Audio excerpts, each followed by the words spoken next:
What? She wanted to know about SOPD. Okay.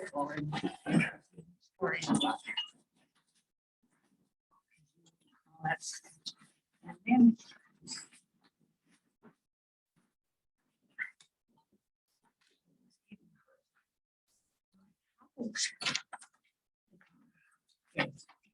And there's something. Amazon, I don't know what it is. Yeah. I wonder if that's. What I ordered. What did you order? It might be. It It's in a might big box. Yeah. Yeah. Did Marcel help you order it? No, I didn't know myself.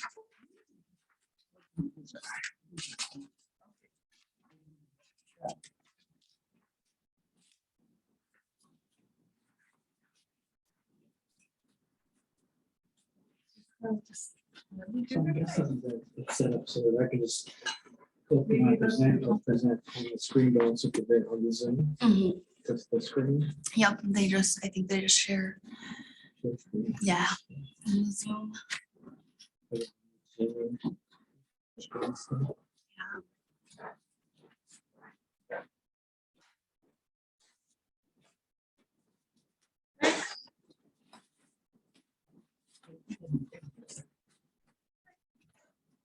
So it should be, Two different things? yeah, there's one, this one's the correct one as it's written for Okay. the draft. And this one just shows the difference between the two. Okay, thank you. Yep. You can share, do we need both copies? Yeah, and one's showing the current plan. Okay. The plan that they want it to be. Okay. And that one shows it how it, that's what the red line showed it in the original plan back in 2000, whatever. the one today. Thanks.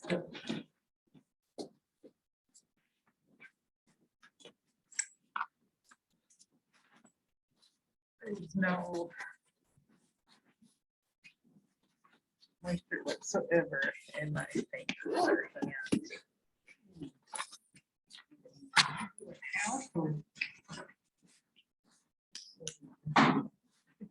Blue.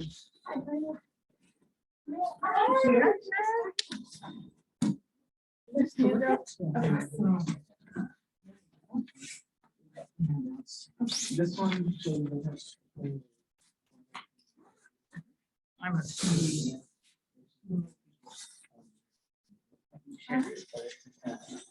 James, right? Yeah, You should. I know you don't. I'm just gonna tell you.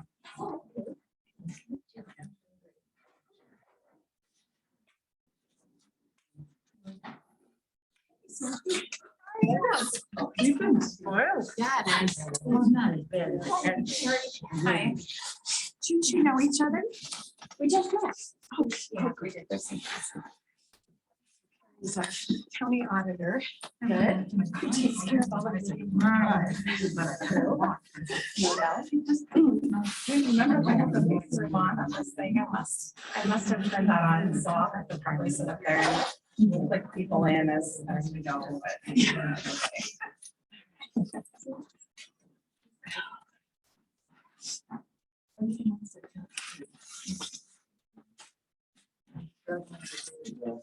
How are you? Good.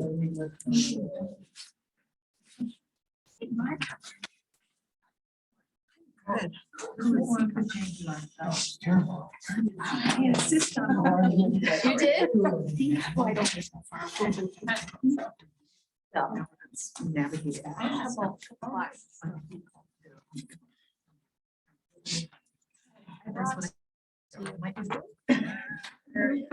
Oh, my goodness. These are trying to get. Oh, wonderful, wonderful. She said she had a great time. This is one of the most moving places. Like the group had been there a couple times, but then they went up north. Hello. Normandy is beautiful. And the D-Day landing beaches, when you actually walk up to the beach, you can't see what those men did. And you can't really move for sure. Hi, I don't think we. Hi, no, I'm Jason. Hi, Jason. I'm with you too.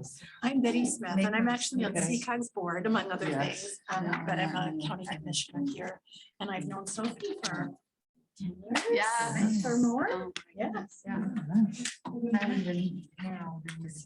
You kind of do it all, don't you? Well.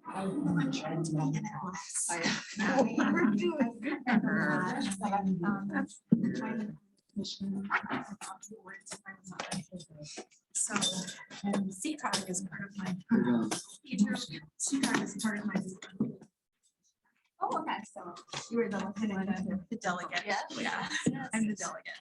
You're Drew? I am. Sophie Johnson, nice to meet you. I do Jason Moses. We'll do whatever you tell us to do. Do what you're planning. Okay. You're the boss and we're just. That's gonna help you. Okay. Did you have anything planned at all or? Yes, A we little have, presentation. yep, and then we have some copies in the back. Sure. What we said, one's a red line and one's more of like a newer version. Sure, sure. Yep. Hi, Dan. Hey, Thank you so much for doing this. yeah, This is holiday for him, and he came in and did this for us. It's so lovely.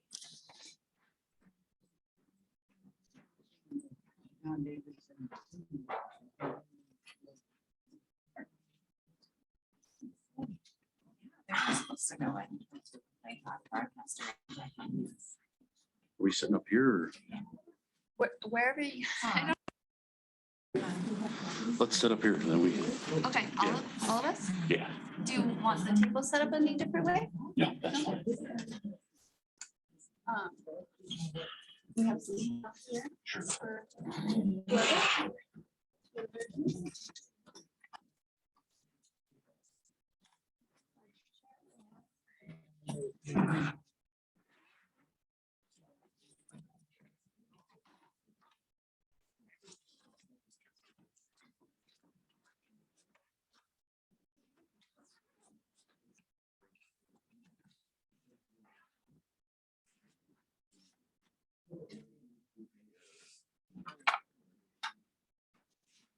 Looks like what we're talking about. What's your name again? yeah. Dan. Okay, are you gonna run the PowerPoint or do you want us to? Either way, this keyboard's wireless, so once it starts, I can just give you the keyboard and you can Okay, hit the arrow keys to move it. And then Yeah. for the mouse, it doesn't. Because this library has everything. yes.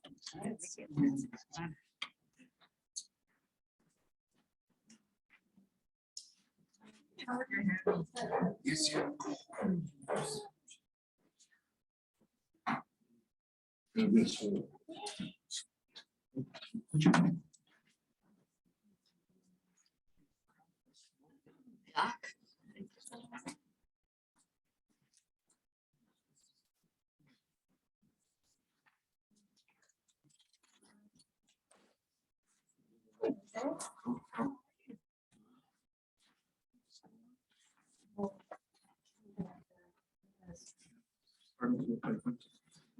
Check this out.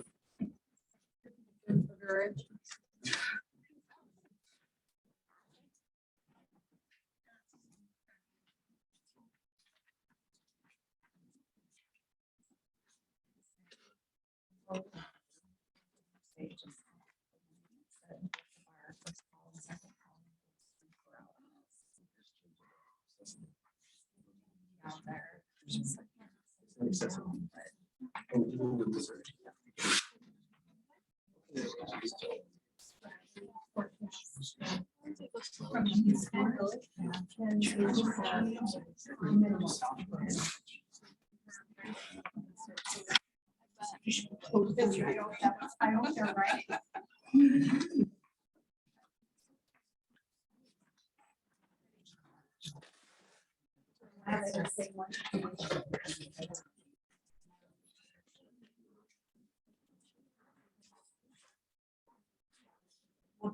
Minimum.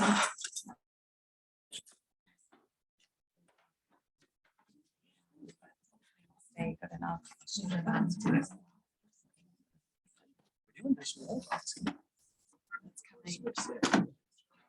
Oh, yeah, so. How are you guys? Everybody brave the weather, looks like. No, I don't feel bad about that. So, that counter over there, there's two copies. One's a red line copy and then one's the proposed draft.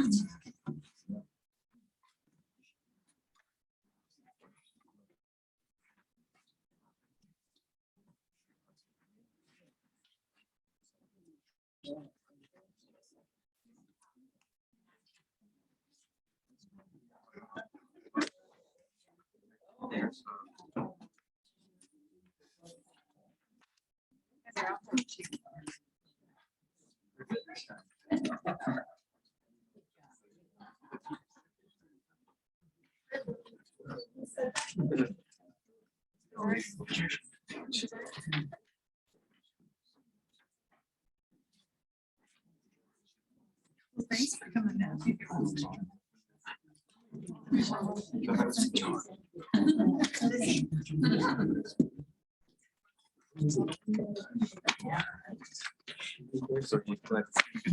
Yeah, that's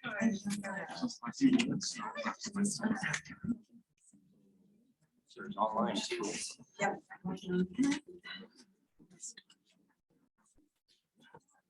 For the presentation, like online. It's supposed to work. Yes, yeah, because we're sharing the slides within Zoom, so they'll see the slides at the same time. Yeah. Like, it'll just share the PowerPoint slides both online and on the screen. Well, so we're taking off. We actually got another meeting coming up here in Vermillion next month. It's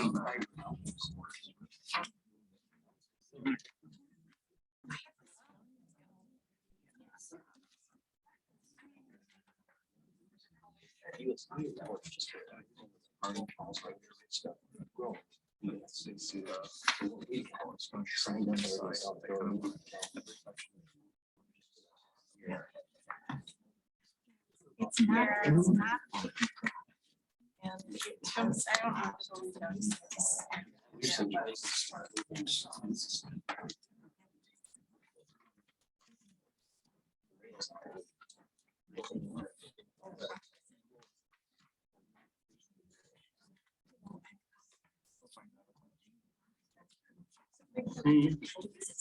Yeah. They survived. Might be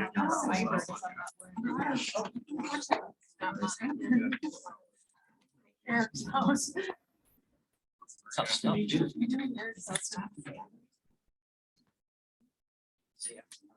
It's very tough stuff.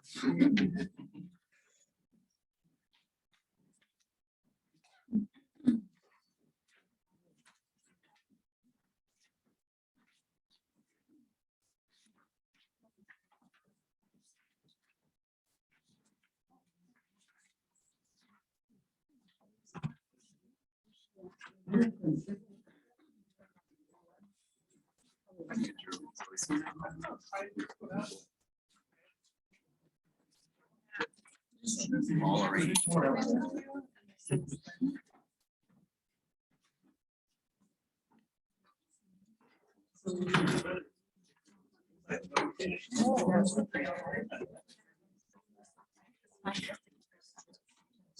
Okay, that's it.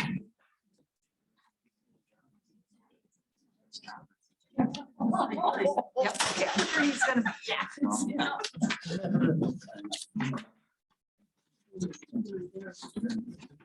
Gotta keep going.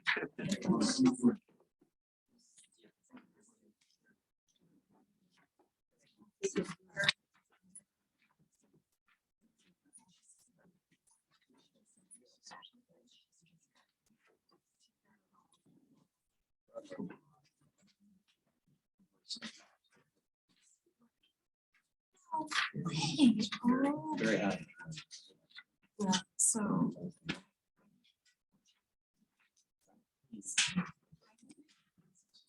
I was an investor.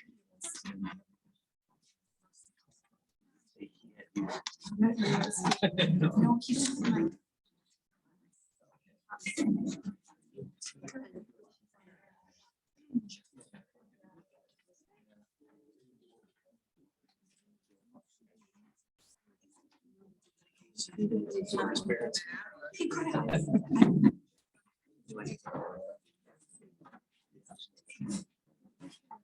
Seriously funny. It's so just one time I got. Yeah. One time I got. That's all right. Yeah. During office hours, asking to do.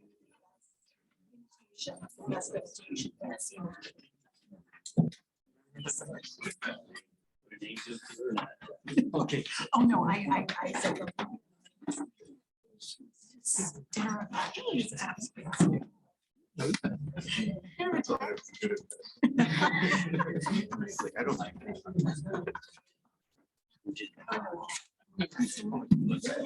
You just been here forever. That's like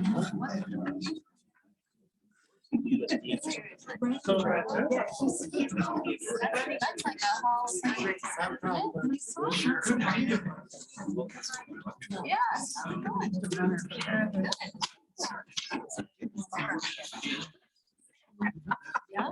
This is my clerk.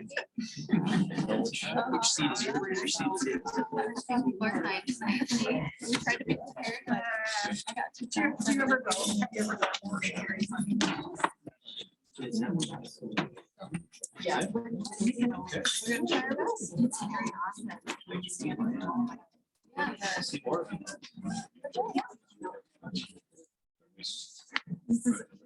Yeah. Yeah.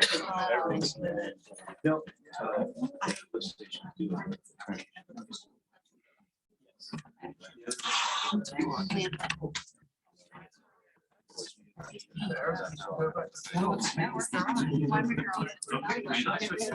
Yeah, Mike is on. So, okay. Whatever you already discussed. Thank you.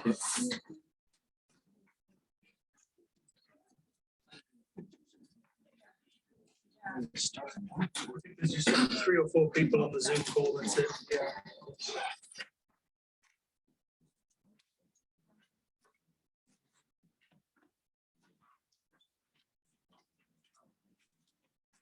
Need to use the mouse. Yeah. Right at the table, you might want to just,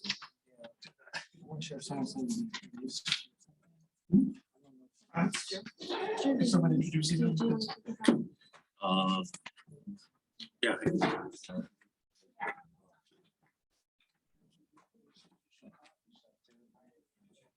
Introductions.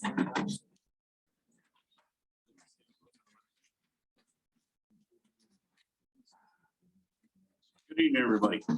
Thanks for all coming out. I know the weather isn't ideal. Spring in South Dakota. After about 2 years of work, we came up with a draft of the comprehensive plan. Next meeting, we're kind of going to go over it. We've got a representative from CCOG down here that advised us largely or almost all of it through the writing process. And I think they have some stuff they want to show and go ahead and get started. Thank you, Drew. My name is Sophie Johnson, and Jason and I work for the Southeastern Council of Governments. We are headquartered in Sioux Falls, and we're a planning district for 6 counties in this part of the state.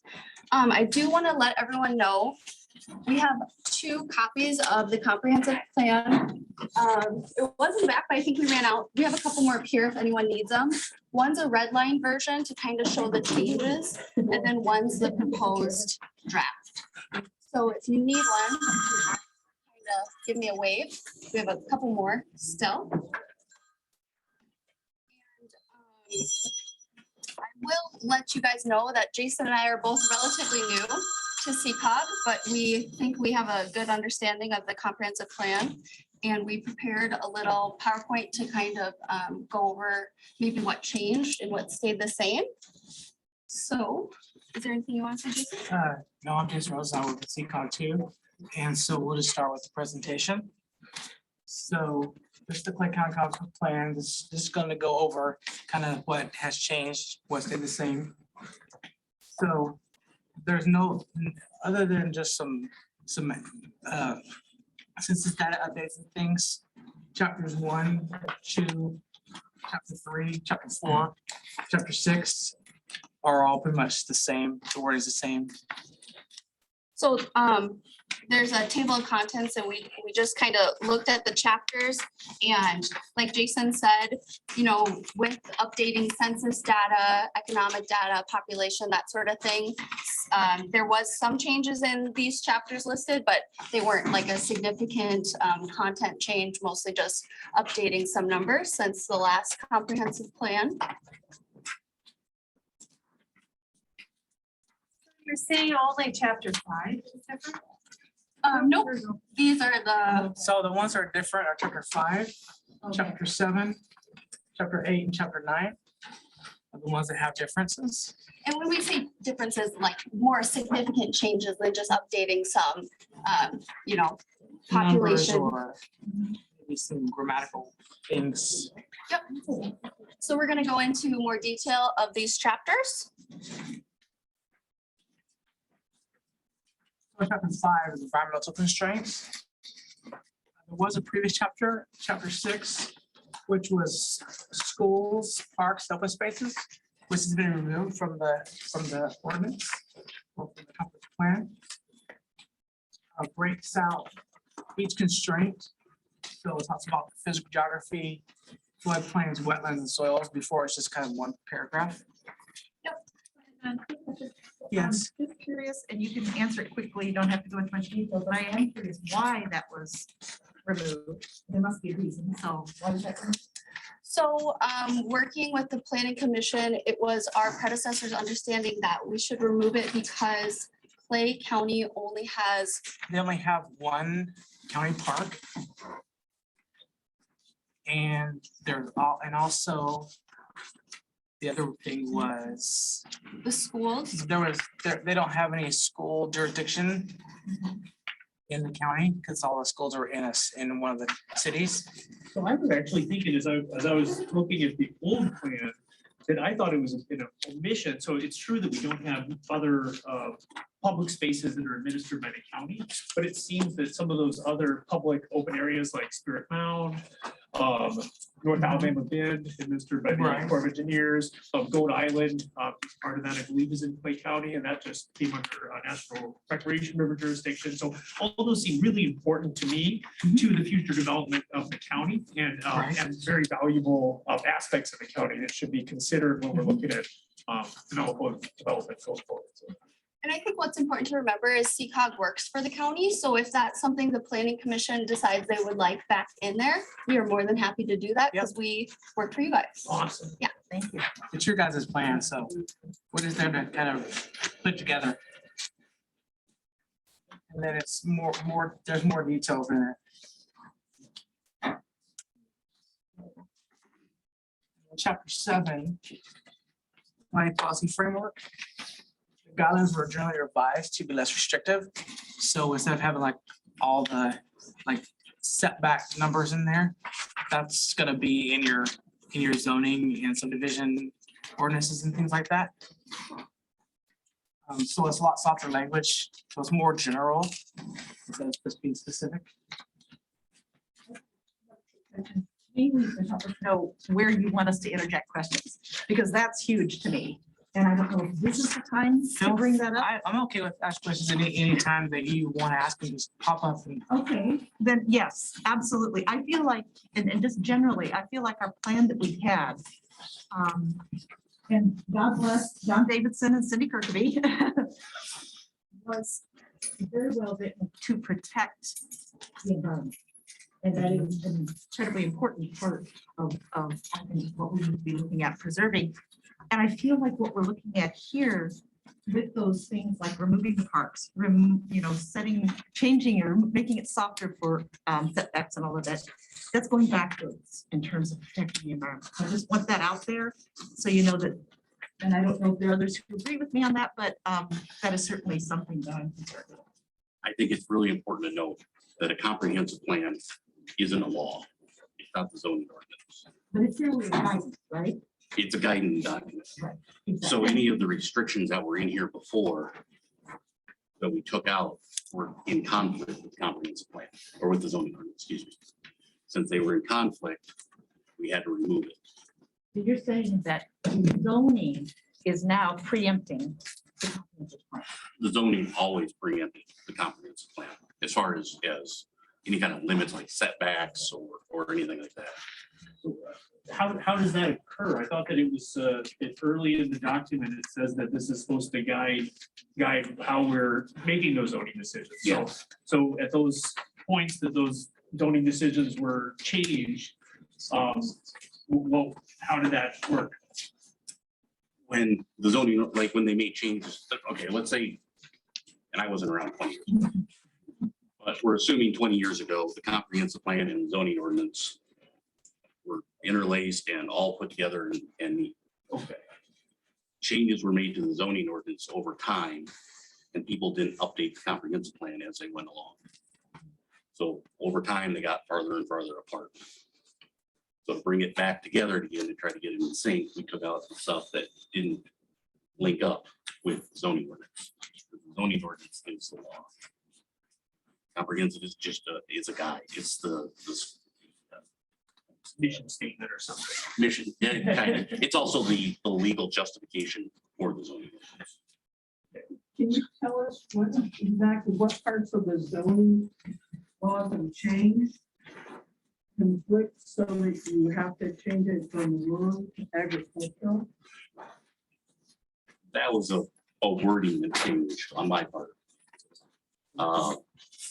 We have a lot of people who, when they read the zoning ordinance, or they come in and they say, well, what's my property size? Well, your zone ag. That doesn't make sense. I have a house out in the country. That's rural residential. The zoning has to change. And I want to try to help clear that misunderstanding up when they change from rural to ag. Again, it more correctly corresponds. I'm sorry, I just do not understand the word you just said. Rural, it seems to me, mean non-urban or non-town, and agricultural has to do with an activity. So I'm not getting what the reasoning was. So in our zoning ordinance, we've got 5 zone areas. Rural residential, ag, commercial, light industrial, general industrial. A lot of people would get confused between that rural residential and the ag areas. A lot of people think they have a house out in the country that automatically zones it as rural residential. That's not the case. So I changed that phrase in there from rural to ag, to more sync up with what we have in our zoning ordinance, because the vast majority of that land in the ag area is zoned to ag. Rural residential's for things like subdivisions, those kind of areas, not, those were kind of outliers as far as our total area.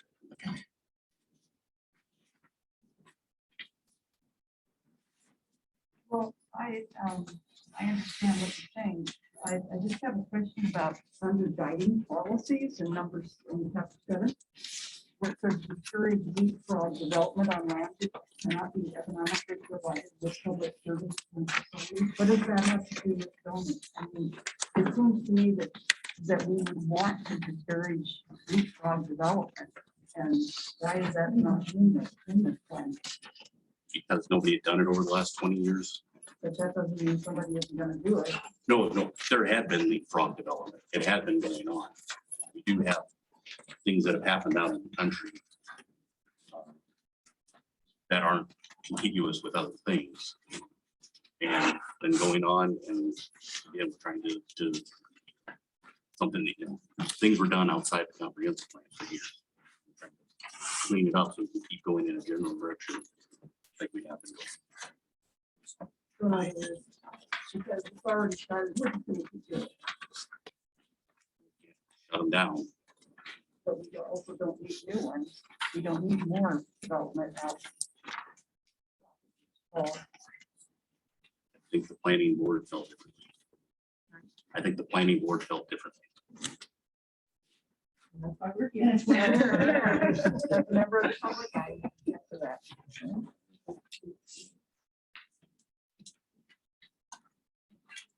Thank you. Okay. So we already touched on the rural area policy guide. I'm sorry, I can't hear you.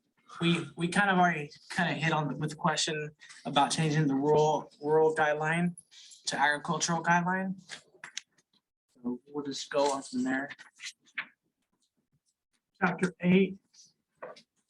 There was more restrictive language versus what it is now. Example, on objective policy, objective 1, policy 2. There it talks about the 35-foot for residential for setbacks, 45-foot, and no requirements for typical farm structures and things like that.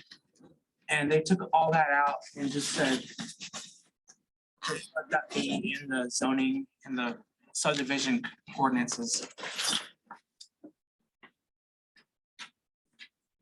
And then chapter 9, implementation. They added the details of how the process is to be done. And they took out the building code within that section. So that you just go to the building code instead of the comprehensive plan. And that is our presentation. Yeah, I just want to reiterate for chapter 9, which I think was maybe a good move on the planning commission's part, that it explains how to change it and how the comprehensive plan should be changed for minor revisions versus major revisions. We have some questions on the chat. Oh, yeah. How do we do that? Just click on chat at the top and it should open up the chat box. The chat box. Yeah. There we go. We have a couple questions from the Zoom call. What is the rationale behind changing the word rural to agriculture where that has been done? Kind of hit on that. Drew hit on that, so. The question is what kinds of development are permitted under agricultural designation versus rural? It doesn't change what development is allowed or not allowed. And again, it doesn't change. Yeah, it doesn't change what's allowed or not allowed. It's just trying to sync up language in the comprehensive plan.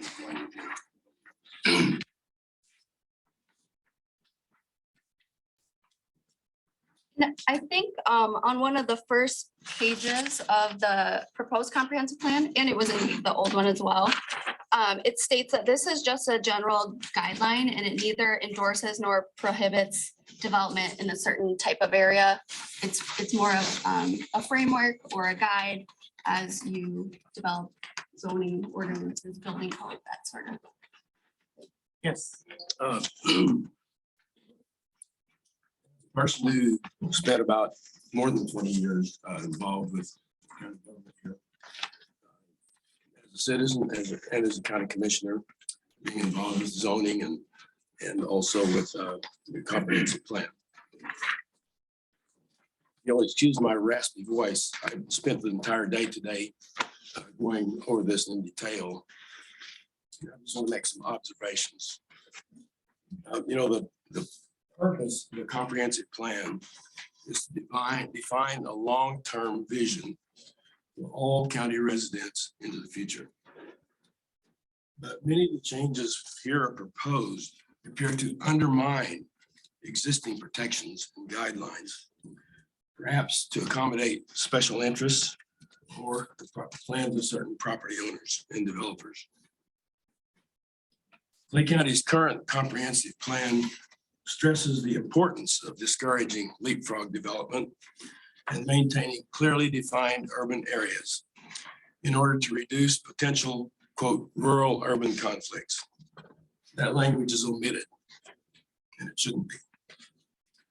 Our current plan would restrict commercial development to major highway corridors, 50 and 19. The proposed revision could allow commercial development anywhere in Clay County. Incidentally, the public hearing before the county commission at 9 a.m. tomorrow calls for changing the county zoning ordinance to potentially do exactly this. To change the commercial zone to allow development of that sort anywhere in the county. Incidentally, our current comprehensive plan that's the word, requires that the zoning ordinances be in compliance with the comprehensive plan, not the other way around. These changes proposed tomorrow would not be in compliance with our current comprehensive plan. The entire section on parks and open spaces and the need to preserve those for the benefit of our children and grandchildren for generations to come has strangely been removed. So that's not important anymore. That's not part of our community vision anymore. Clay County Park, our only public park, is not even mentioned in the proposed plan.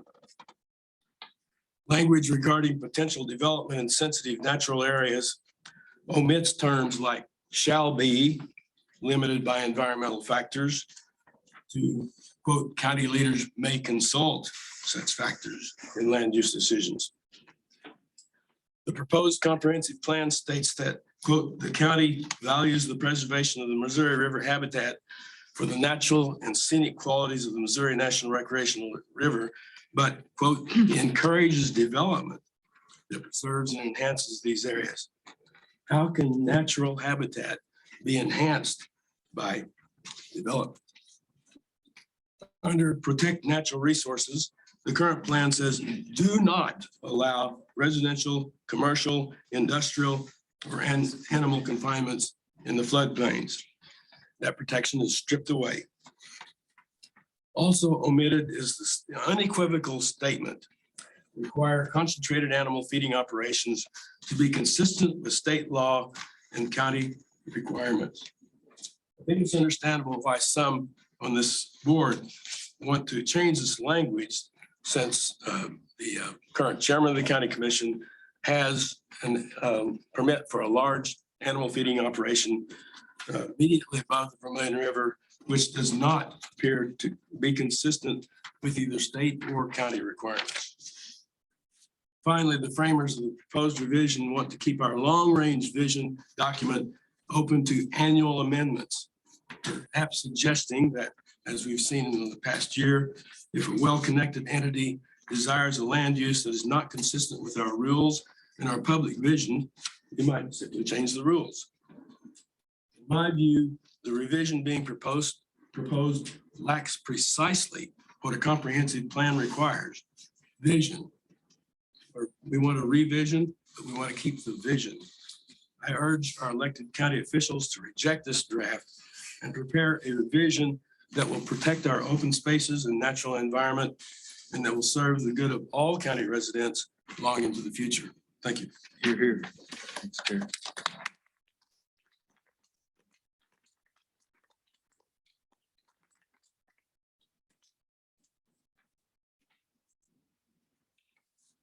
I second everything that Jerry Wilson said. And I will say there's one particular page that I have special interest in, because my husband helped with the first comprehensive plan, Cindy. And if you turn to page 1, you will see all that is crossed out under environmental. There is no reason that we cannot have strong language for guidance. Soft things don't last.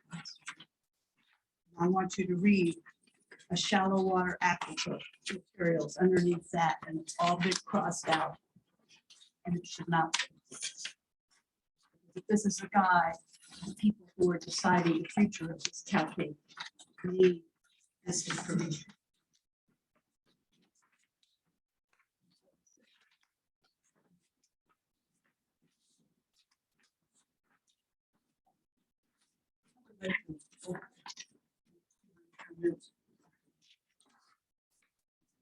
It is easy for us sitting out here in South Dakota, where pretty much the whole state is rural. And where we have for years forgiven the excesses of agriculture, because so much of it was family farms. There were people that we knew, people who lived on that land for decades, and their parents and their parents. And now it's the age of corporate agriculture. And in that situation, what we're finding out is all that crap is killing us. It is killing us. It is killing the environment. It is killing the children and the grandchildren. Now, you may think sitting out here that, yeah, we've just had an unusual fall, winter, and spring with basically no moisture. We're not like those states that are being burned down so far into the ground that the soil is dead. Or those places that are being flooded, where salt water has basically made the soil impossible to grow anything. Or even those cities that are already being inundated with ocean rise. That couldn't possibly affect us, right? Baloney. If you're paying any attention at all, you know that we have less than 8 years to turn this around. Or we really should just forget about telling our children to have children, because they will be growing up in a world of hell. And in a place that it will be impossible to live in. A place where the rich will buy those places. Could that be in South Dakota? So they have someplace to go when the rest of the world has no place to go. You want development? Who do you want to own the land in South Dakota? The Chinese? They sure are buying up a hell of a lot of land in Montana, Wyoming, North Dakota, maybe even Clay County, South Dakota. Is that who you want to own the land? Ask yourselves. You see all these people here? For every one of us that is here against what you're trying to do, there are 10 or 20 more out there, and we're not stopping. We are never stopping because we give a damn about our children.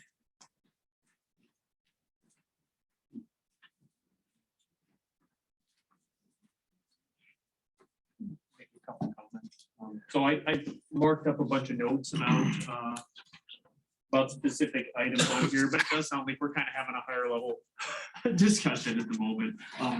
It's certainly, based on your explanation, it certainly does make sense to me that having this document out there that's in conflict with laws that were passed is problematic. But I definitely take the opposite interpretation of that, and that is that we definitely shouldn't soften any language. I'm sure that, I mean, the old comprehensive plan details all the public meetings that were held, all the input they got from so many different parties, and I'm sure that everybody that put all that effort into that did so because they believed that for the next 20 years, they might not have to worry about making it to every county commission meeting, every planning and zoning committee meeting, because they'd already laid out what the framework was, where the walls were. They didn't want anything to go past, where the primary focus was. We don't want leapfrog development. We want to preserve open areas. If you look at the zoning map, you know, you've got these strong corridors, protected natural resource conservation districts, like all that looks real intentional to me. And so to me, when we now look back over the last 20 years at how was this plan used, I see that that's an error that we should be working to rectify. We should realize, oh, we set this as our goals. We failed to meet those goals. So we need to take a look at the, you know, zoning decisions that were made in conflict with this, because it does say in here that there is a requirement. I know they say guidelines, but we might as well just read that wording, you know, the appropriate use of the comprehensive plan. So when people were putting this together, they were expecting the appropriate use would be that South Dakota laws require that zoning districts and regulations must be in accordance with the comprehensive plan. So everything that follows that, they're thinking any zoning decisions you guys make in the next 20 years are all going to be in accordance with this comprehensive plan. So the fact that we didn't do that is certainly not a legitimate argument that we need to weaken it and make it easier to bend that guidance going forward. It's that, well, we should maybe think carefully about how we can strengthen these protections. And I think especially in light of some of the other comments about climate change, I can't believe I don't see anything about climate change in here. There's young people organizing here in Clay County about that issue. I want to see it more front and center. We all can see how weird these last few years have been weather-wise. It's just, it doesn't make sense to not take that into our planning going forward. I noticed one of the maps, it no longer had 500-year floodplains notated on there. It only had 100-year floodplains. I thought, how could that be? I feel like we're way more likely to hit a 500-year flood in the next 10 years than we were 50 years ago, just based on the trends that I've seen. So I know that was kind of more a higher level discussion, but that certainly would have been my expectation if I would have been a part of the community, putting that plan together going forward.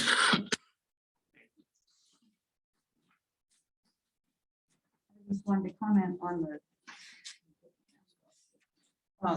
the fact that Clay County borders on a national park, the Missouri Recreational National River. Nowhere in this is there any mention made of that. That is a big deal for us. And what everybody else has said about protecting open spaces, the need to do that, it impinges on this treasure that we have here. And the fact that there's nothing in here about that is very disturbing to me. I think most citizens in this county would think keeping our open spaces, protecting our natural resources, not allowing leapfrog development, not allowing confined animal feeding operations and floodplains, that's all really important. I'd like to see more of the national park, interest from the county in the national park that we have right here. Thank you. I'll say one more short thing, is Jerry made a good point about vision. A comprehensive plan should have a vision. And this new comprehensive plan is so cautious and so weak. I think you can just roll right over it. Explain map 3 to me, please, about the septic tank absorption. So severe septic tank absorption, does that indicate that, interpret that to me? I mean, I'm not sure I understand the yellow, the green, moderate, okay. Septic tank absorption. When I look at this, I think that there's severe absorption of septic tanks that are yellow. Is that correct?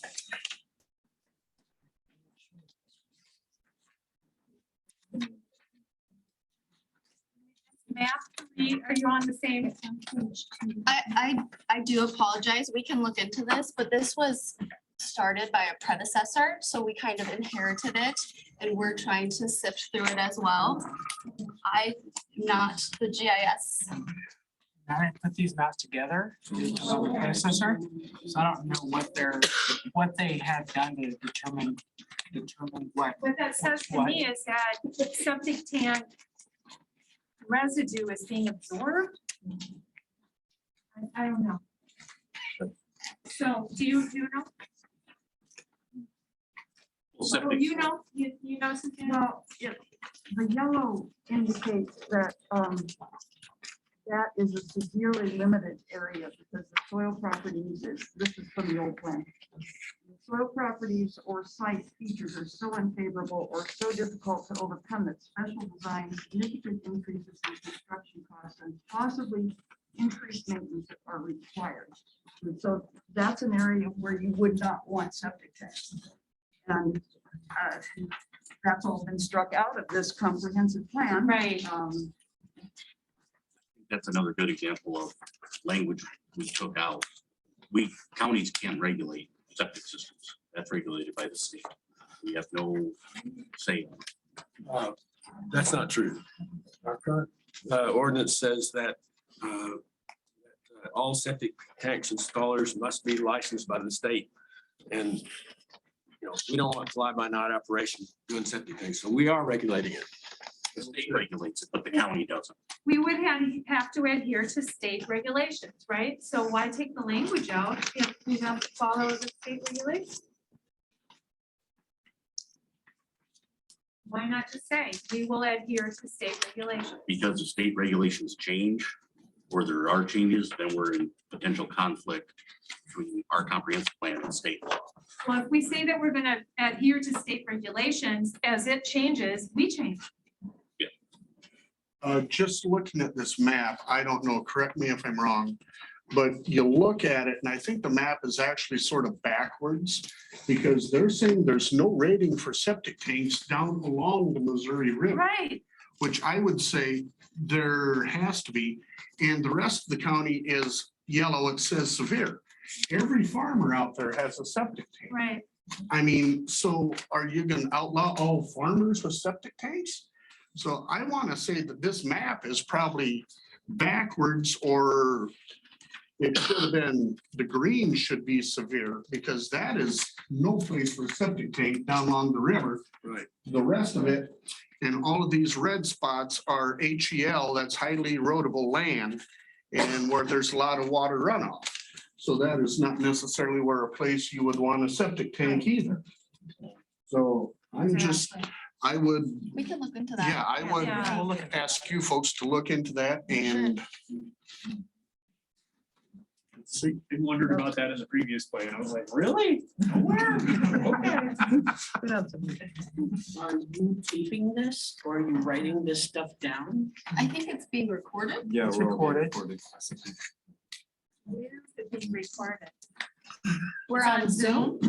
It's not being recorded. I think it's showing the presentation, but It does look like it's being recorded. But you have to I can record it. barely hear what people are saying over there, so I don't know how the mic is picking up everything. But I would like to make one point that for the stripping things out, because like this, stripping out septic tank regulations, because it's a state still, been talking about leapfrog development, and you say it happens. It's, don't make it easier to let happen. I mean, that's like, just like, yeah, just it gets run over, so let's just change it. That's wrong. We need to leave these things in and enforce them when they're not adhered to. Thank you. Yes. And I don't know how the mic is picking up everything. There's a lot of soft sound if it's not like within a 5 feet radius of me. And when you turn around and talk to that, I can't hear you when you're speaking to the. It doesn't You say know, that it's being recorded. It's So pretty can you Tell us obvious. if this is being recorded? I understand it's being recorded. When we started the meeting. And on Zoom, you can see The it. little cloud Yeah, icon that's up a little there, red and dot. that green bar Red that has the blinking red light, that's the indicator that it's recording. Yeah, so it is recording. I think it's because we're sharing our presentation that you can't see. There on the left. Recording. Okay, good. Okay. Excellent, thank you. I think we've seen enough to know that this document as it stands is FUBAR. Is it possible that we could start the process over again? Involve CCOG, the county commission, and the public? I'd like to see that happen.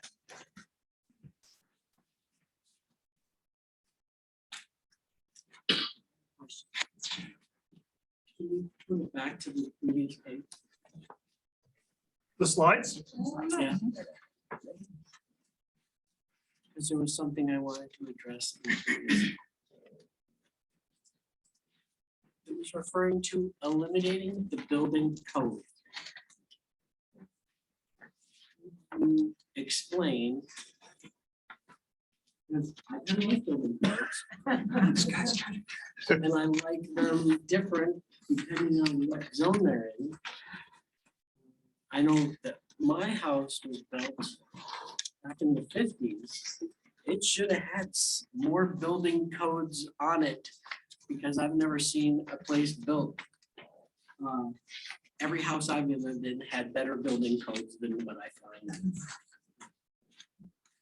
So instead of eliminating building codes, I would say we would have to have better building codes. Here.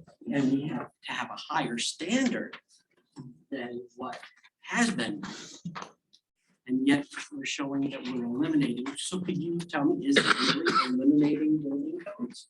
We don't have any building codes in the county. Yeah, and I think we should. But yet you've eliminated building codes, it said, so. No, they never existed. There were no How building could you codes. eliminate them if So they why didn't do you exist? eliminate? On the last page, How could you there's, eliminate them? I You're see some saying on that here. if they didn't exist. I see. So building codes on the here. old plan said that we should adopt building codes. Am I getting that right? yeah, I'm trying to find the page, but yes, it mentioned, it was on the last Last page. chapter and it addressed building codes and then it was removed.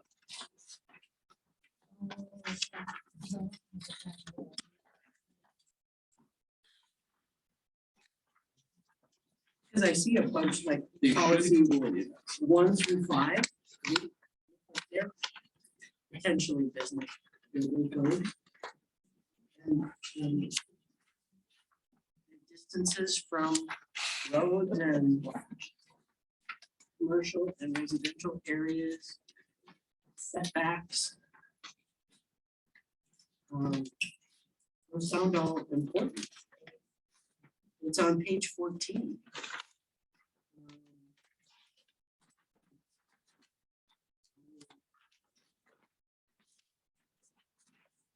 Can't imagine having something that says eliminating.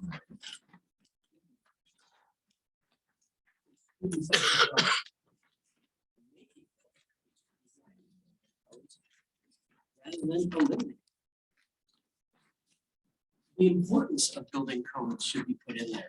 Something saying, develop better building codes for our houses and businesses that are in our county. To protect the safety of the individuals who are in that building. I had similar thoughts, and I mean, earlier I mentioned climate change. I thought that would have been a great area to say that, specifically, energy efficiency standards should meet or exceed the, building standard building codes across the country. And I thought, especially as the rest of it looked like it was kind of weakening some of the protections on new residential development outside of city areas where building codes are going to apply. It seemed especially important if we're going to be maybe having more residences. So if the rest of the document is going to allow more residences to be outside of city areas or new subdivisions outside of city areas, all the more important that we have a strong building code component associated with that. That seems like a real disconnect to drop that in a document that has been modified to make it easier to put residences outside of areas that require. Are you aware of any counties that have building codes? Minnehaha have it. I'm not sure what counties, I know they do, some do counties. Some do, yeah.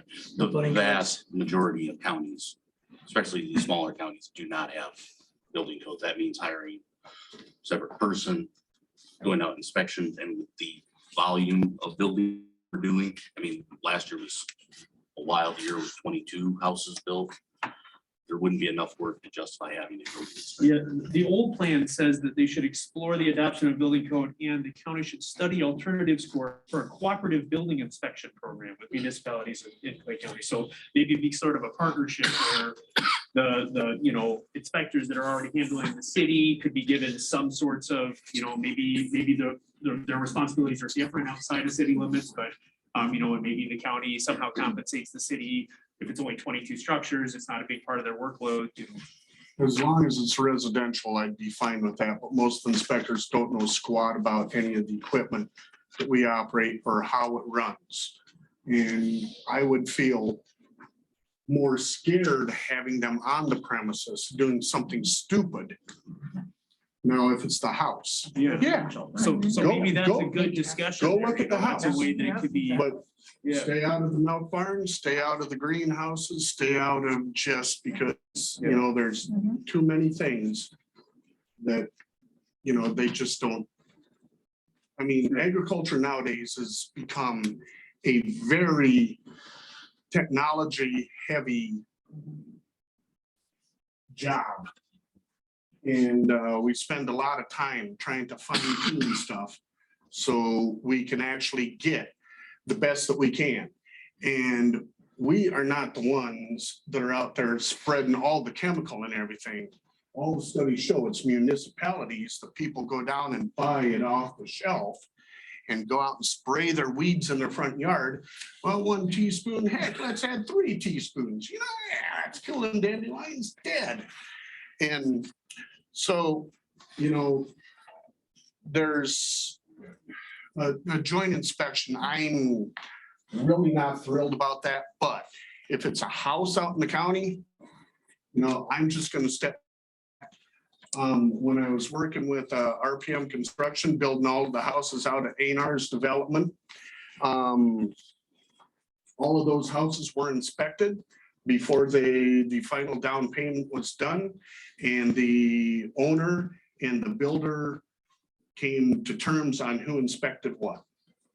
So I am not too worried about anything that's been built in the last 10, 15 years. But, you know, granted, I live in a house that has knob and tube. So, hey, you know. It's been a while ago. Yeah, well, 1919. Yep. You know, hey, and shoot, we had electricity and indoor plumbing back then. Tell me some inspector came out and inspected them pipes. So, but anyhow, my 2 cents. Got another question. Water drainage, is that included in here? Reward coming? I believe under environmental constraints, it talks about wetlands, floodplains, those types of things. So maybe not as specific, but generally. So have we loosened those regulations? Our stance was the environment were actually maybe more detailed than the previous plan. In the previous plan, it was just kind of lumped all together. And the new comprehensive plan kind of lists certain environmental constraints. I can answer that question about have we loosened regulations? Yes, we have. I was on the county commission. Everybody who wanted to do agricultural drainage came in and asked for a permit. They saw the Natural Resources Conservation District. They got a wetlands survey map and came and presented to the commissioners. And in most cases, we did approve the drainage permits, sometimes with conditions. Year after I left the commission, almost immediately, it was thrown out entirely. So no, we do not regulate agricultural drainage anymore. Flip side of that, nobody regulates the wetland destruction of all the urban developments such as Roger Turner's out there on 466. That they hauled in load after load of dirt to fill and build houses. And then they changed the natural water flow from going west to then flooding me on the east side. So, you know, and nobody wants to back anybody up on that because that is a civil matter. So did your question get answered on ag? Was it ag drainage that you were concerned about? It's dealing with the ditches in Clay County. And what I'm finding is that we have some rules that you can't put approaches in without having drainage tunnels. But yet, that's done all over the place. Nobody's. The culverts? Township. That's They're township. using approaches as dams so that the water doesn't go onto their property, but instead it floods out their neighborhood. Yet we have a rule that says you can't put in approaches without having drainage. Are these new approaches? New approaches that have occurred in the past 18 years. County road or township road? Township road. Township road. That's who enforces that. But it's in the county. Right. But But they handle that. We don't. the county I know.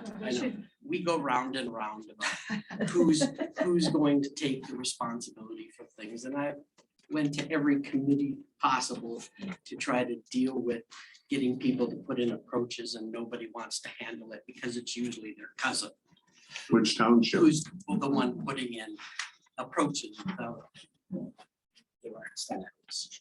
And so it's all kind of interrelated. And I've been bringing it up for 18 years. Nothing ever been done about it. But they keep on putting in approaches without culverts. And so it causes a problem. Now, I live out by Princeton, out by Walmart. And so we have a road that a whole group of residents out there on this Princeton, we all get flooded. Our basements get flooded. Because a river that ran across this area. And then they've had the area filled in with dirt that used to be a swamp. And so the water just collects in this area so much that it makes the road to get to those people's houses impassable in the spring. They can't get through there at all. And so they have to park their cars in the Walmart parking lot. And then somebody with a four-wheeler comes and transports them into their homes out there. Because they've got approaches that are damming up the drainage of the water and making that road impassable to get to their home. There's only one road into their homes. And that's not working because they don't put in culverts on both sides of the road. So my question is, shouldn't this plan also be a guide for townships? And isn't this plan also a guide for the cities? Nope, city has their own comprehensive plan. The city and the county are totally different, have a separate plan. There's actually All 3 deny plans. you any responsibility. Nope, that's not us. Nope, that's not us. Nope, that's not us. So the three are I'm interested city, here. county, and. Joint jurisdiction. Nobody takes Joint responsibility. jurisdiction.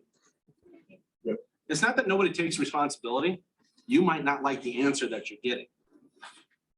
That's the problem. I mean, you need to go to your, if you want to solve your township problem, Yeah. get on their board.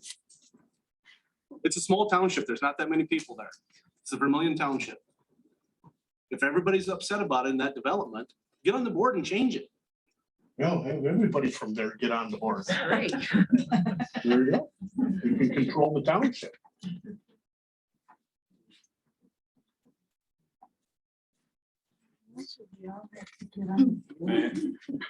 So, thank you, Mr. Mock. I appreciate your comment there. That's not, it's not a guide because I'm offering these comments on behalf of the city.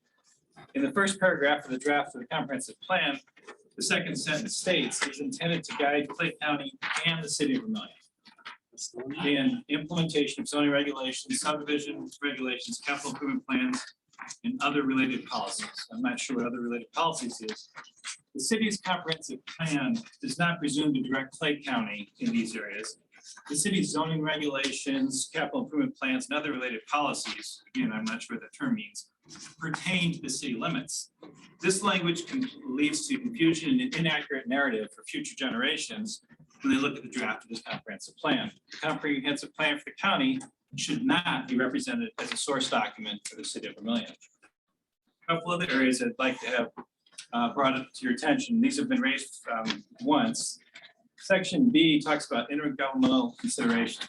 And maybe this is future language, but it says this section lists a variety of bylaws that provide the opportunity for input in the plan.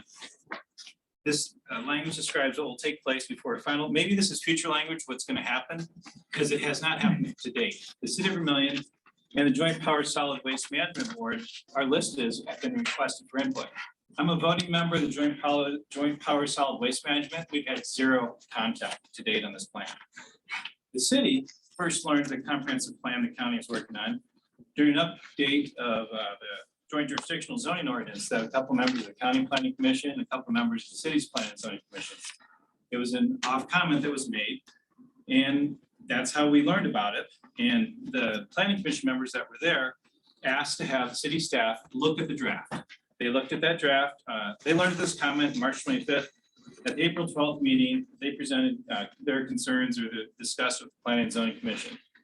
On April 19th of last year, the city engineer sent an email with 3 items to Craig Crum and Drew Gunderson. There's a letter regarding the city's planning and zoning comments from the commission, the city staff memo that the city planning and zoning commission used for their review for the meeting on April 12th, and then a red line version of all the comprehensive plan documents at that time with many comments. And was requested that that letter be shared with the county commissioners and the county's planning zoning commission members. Kerry did respond on April 20th that was shared with the commissioners on April 19th. Yet none of those changes suggested by the city in April 2021 have been acknowledged or made. Section 4 talks about infrastructure assessment. Section B only provides information about Clay rural water system. The bulk of the citizens in Clay County are served by the city of Vermillion. The city water department does serve customers outside of the city limits and in one area south of the city limits. The water department is the sole supply source for Clay rural water to serve some of their customers south of the city. We do have a stray sentence in there about water service in Southern Union County, which I'm not sure why. But there's absolutely nothing about the water service or capacity of the city's water system that provides multiple interconnections with Clay rural water system serving the residents outside the city. Interestingly enough, section B is labeled water facilities. Section C is labeled wastewater facilities. Section D is labeled solid waste management. Section E is labeled rural electric. It's not electric facilities. Again, the city of Vermillion operates Vermillion Light Power. Vermillion Light Power currently serves customers outside of city limits. And Vermillion Light Power has defined electrical service territory, which is outside of city limits. This section should be relabeled electrical facilities and reference all providers. Section 7, planning policy framework, there is what's called the transition area policy guidelines. And within that section are guiding policies. The second guiding policy states, when beneficial to Clay County allow better language would be, will work with municipalities on future annexations. The county really has very limited ability to address annexations. It's a very limited capacity when the county is actually involved. The proposed language, again, creates an inaccurate narrative on how annexations work. And I guess I would ask, when are annexations not beneficial to the county? The county tax base does not increase. It likely increases being inside a municipality. Maintenance responsibilities are shifted. Section 9, plan implementation, is probably the most problematic. The proposed comprehensive plan document creates a series of steps and processes for a joint jurisdiction agreement. Should these procedural steps not be reviewed or at least discussed with the municipality before placed in this plan? Is a comprehensive plan the correct place for procedural steps that will ultimately be a policy decision of the county commission? The final paragraph of the proposed comprehensive plan appears to attempt to create a process to dissolve joint jurisdiction agreement. If nothing else, it creates an accurate narrative again that the county can just end it. The sentence reads that the city and county can end it by mutual agreement, and I would say that would be correct. But the sentence goes on to imply that the county can unilaterally terminate an existing agreement entered into by two parties. The second word of the sentence is assumed. The county doesn't know. There could be legal challenges to this language. The county commission and the city council each adopted an ordinance to establish joint jurisdictional zoning area in a process that's outlined by the state. More research is needed before creating language around a process that may not exist. The final sentence of that paragraph is also troubling. If the county does not agree with the city on a zoning ordinance, there can be no joint jurisdiction. A zoning ordinance governs a specific property or properties. Is inserting this sentence an attempt to end the agreement without involving both governing bodies? Again, I don't think it's good policy to place an unproven concept to dissolve an arrangement approved by the respective governing bodies. Again, we're creating inaccurate narrative in our comprehensive plan. It's important for the city and the county to work together for the benefit of the entirety of Clay County. This draft plan and the process, or lack of it, I might say, and no offense to Sophie and Jason, Sophie's been here 3 weeks, you said. The draft plan and the process used to this point have not sought the input of stakeholders and do not reflect a cooperative spirit. The proposed draft plan in several places creates inaccurate narrative that does not serve the benefit of the document for the entirety of Clay County.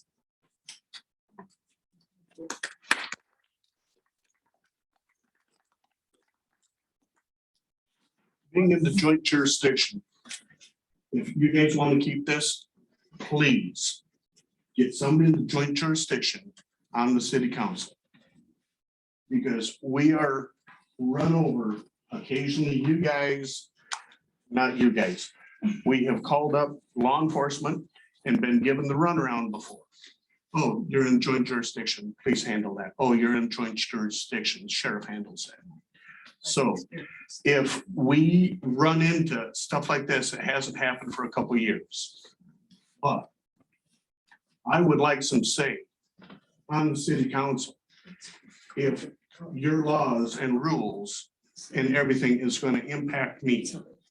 So, I don't mean, joint jurisdiction governs zoning and land uses. yes, I know. It doesn't, I mean, so calling the police really, a lot of those things wouldn't be involved with. Well, then why did they tell me to? Why did the sheriff go, hey? I don't know what situation you're speaking of, sir, I'm sorry. Yes, I know. But it hasn't happened. But also the zoning, we get the runaround on zoning. We have to pay you guys to get our buildings put up. That's- The county is the administrator for the joint jurisdictional zoning agreement. And so that a permit is taken up with Clay County and they hire the inspections for. the I areas. suppose they have to write off on stuff. Drew guides that process. No, Jose had to write off on some of my property and my land sale. Plat, you mean? What? The land sale. Why do I have to explain that I have farm ground? We wouldn't be involved in a sale unless you're replatting something, and then the county and the city, if it's not joint jurisdiction, both sign the plat, as do there's probably at least 7, 8 signatures on a plat. Why? This is state law. It's farm ground.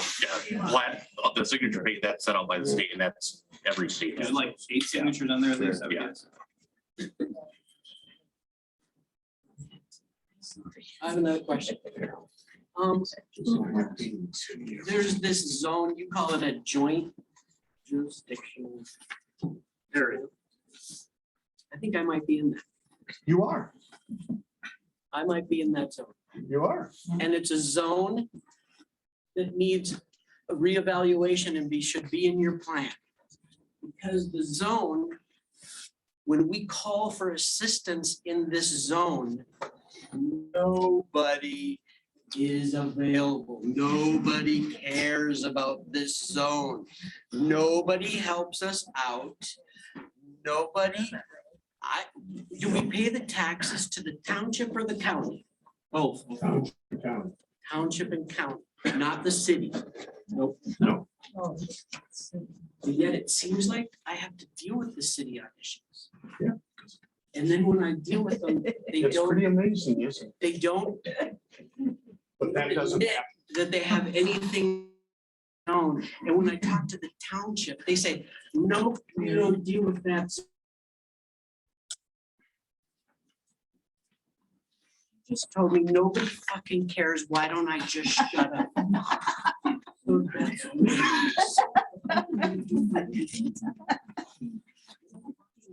and then figure it out. Well, I thought maybe this planning zone might be able to assist me in designing the zone so that somebody is regulating, someone is a person we can contact to assist us with this area that. So hold on to your chair because you're gonna love this. That's a separate comprehensive where you live. That's a separate. That's the joint jurisdiction comprehensive plan. And the city's comprehensive plan, there's 2 of them. Because I've never been asked to come to that. But I've been to all. That one was, I've been to- so that one was developed, that joint jurisdiction was developed in 2012.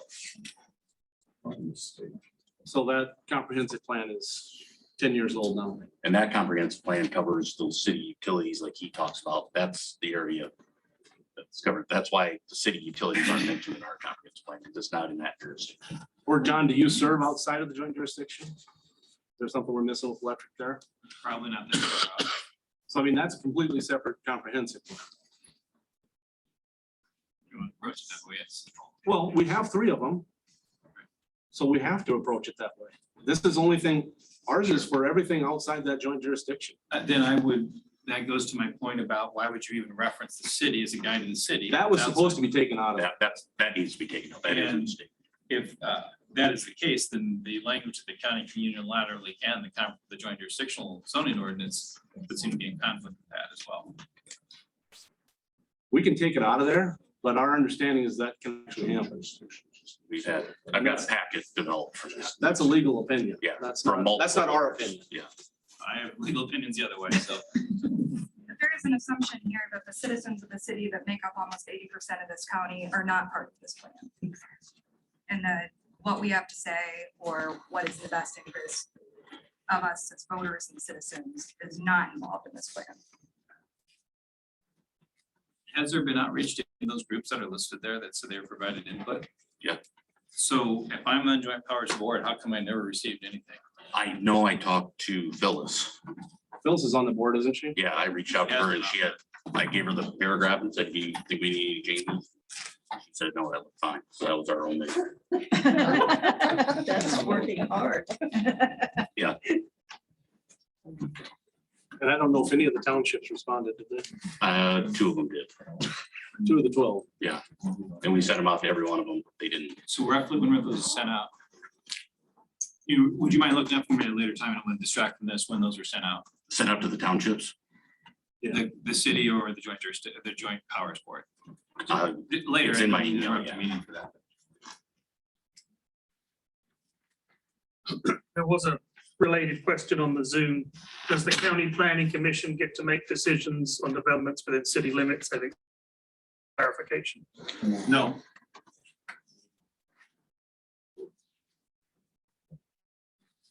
I think Chelsea's point is a really good one though.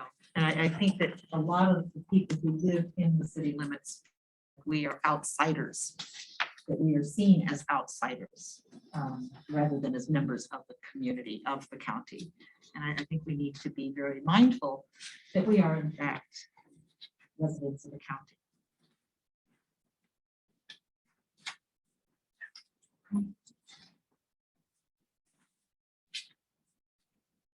I think it's very important, based upon what we've heard tonight, for people who have been working on this comprehensive plan to go back and think about it more, particularly involving the open spaces and our Clay County Park.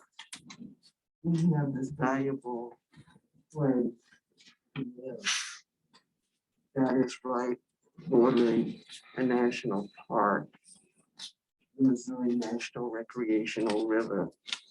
We need to consider that in the comprehensive plan, protect, and so far as we can, that river. Protecting what's beautiful about this place where we live. There is no place I know of in these United States, and I don't fly driving the roads where I've seen such wild life, the abundance of it, the beautiful space we have. We need to keep it. We need to do what we can to preserve and protect our natural resources, and we cannot do that without having certain restrictions, without using language such as shall or must instead of may. Okay.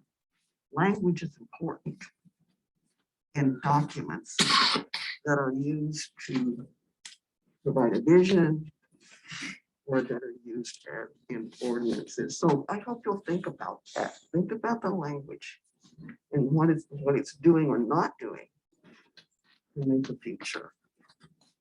For our families that live here and for those who might come to live here and want to live in a beautiful environment like we have. Please consider that in your work and include those considerations. And thank you for the work you've done so far and for the work you will do with the city, hopefully, and work to improve the language. Thank you. I arrived at the meeting late.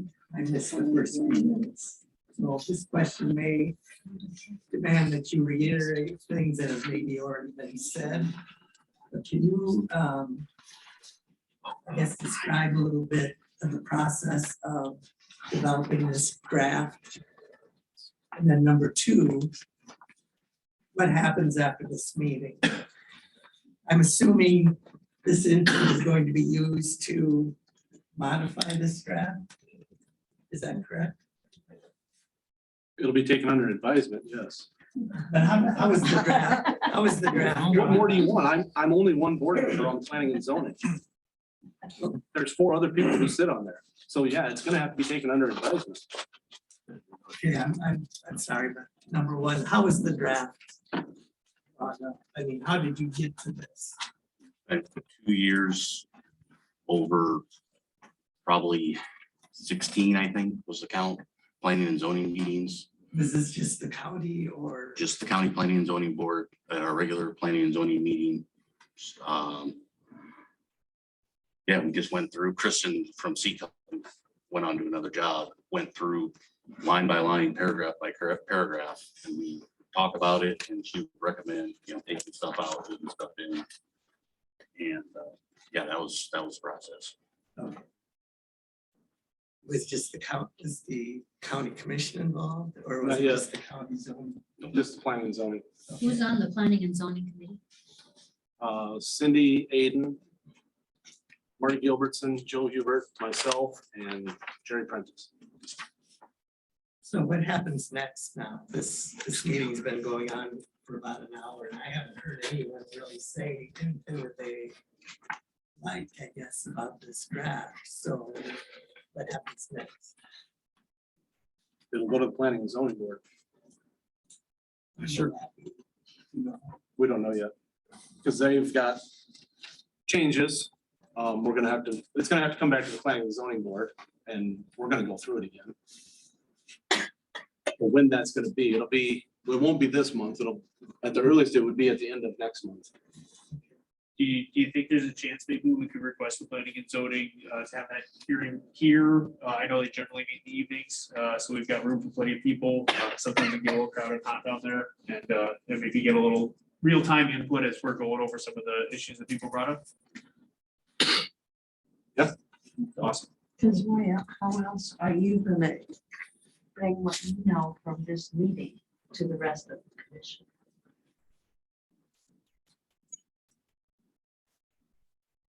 Well, I suppose the same way we all are. I'd have to tell them what you said.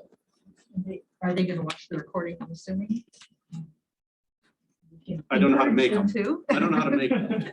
I would like to, as a citizen, encourage them to watch the recording. I think it's really unfortunate the members of the planning I'm zoning surprised. board weren't here tonight. Yeah, I think. That's really unfortunate, but I think since they aren't, we need to share that Yeah, thank you for recording coming, with them Travis. and ask them to take it seriously. Well, I'm not the only one. Dick Hammond's here and Yeah. Betty Smith is also But I here. mean, of the zoning commission. I'm talking about the Oh, planning Yeah, commission. thank you for coming. Yeah. I wish the rest had been here. I have a question I'd like to ask. Can you guys hear me? Wow. Yeah. Okay, That's good. Okay.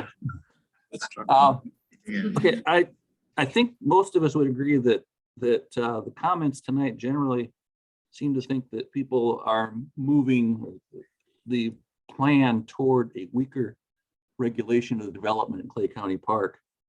And my question, and I guess would be this to the planning and zoning commissioners or the county commission itself, is why that's a good idea. I haven't really heard anybody say, well, things were too tight before, now they need to be looser. Is it really not that we want to maintain open spaces? Are those not important enough to put in the comprehensive plan, or why don't we no longer going to focus on the 3 county municipalities incorporated areas for our development? Why is leapfrog development no longer discouraged? It's not in the county, it's not in the proposed plan. What about unsuitable soils and high water tables? That's gone too. And I guess the way I want to put this is, have you decided that the degradation of the environment and character of Clay County is less important than economic development? And I would be happy to hear the answer from the commission, or to have that written down someplace, because there's really no place where I've ever seen any justification for what you people are doing. Thank you for letting me speak.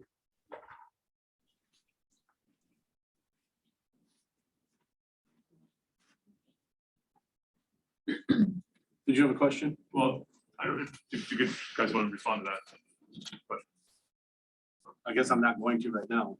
okay.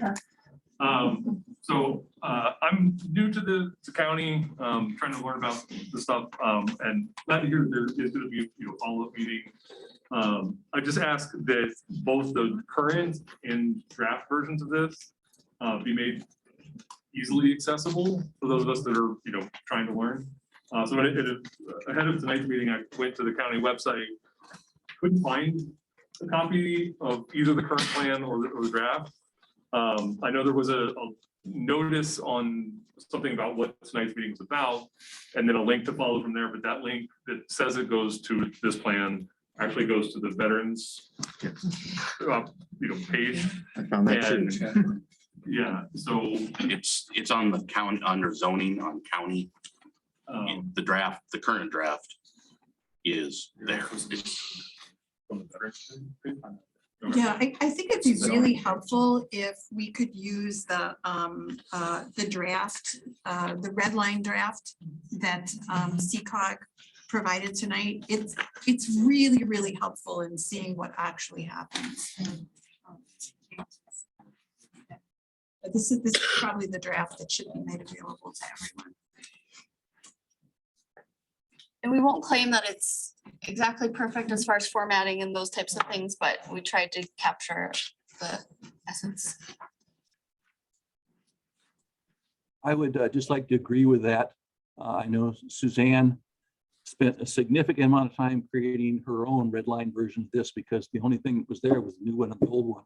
And to get from one to the other, there had to be a line by line, paragraph by paragraph, page by page comparison, which was pretty confusing, because pretty quickly when you started to do this, because I tried myself, the pages stopped getting lined up and it became very difficult to keep track of what was matched up with what. And I know that a red line version was suggested to the county zoning commissioner. And I looked for that for a number of days, including today, and it was never out on the web. I think it perhaps would be useful if CCOG was going to communicate to the county zoning people. They should do that long enough ahead of time so that those of us who want to understand what's going on here have that opportunity without evincing an immense amount of personal effort. I would like to suggest that when we send out the notice of the meetings, that instead of having a link to the website where they can get it, have a link to the PDF. Embed that as web design, but you want to avoid as many pops as you can. So you want to, if we have the PDF, point right to the PDF of the red line.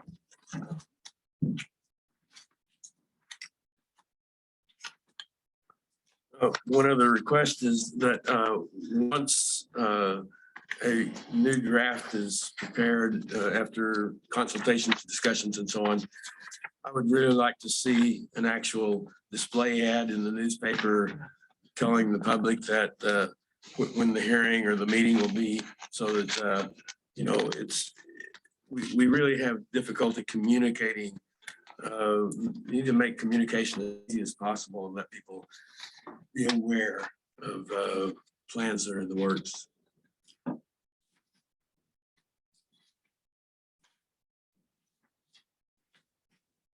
I'm going to say something that might sound kind of counterintuitive, but I think that a lot of us are here because of word of mouth.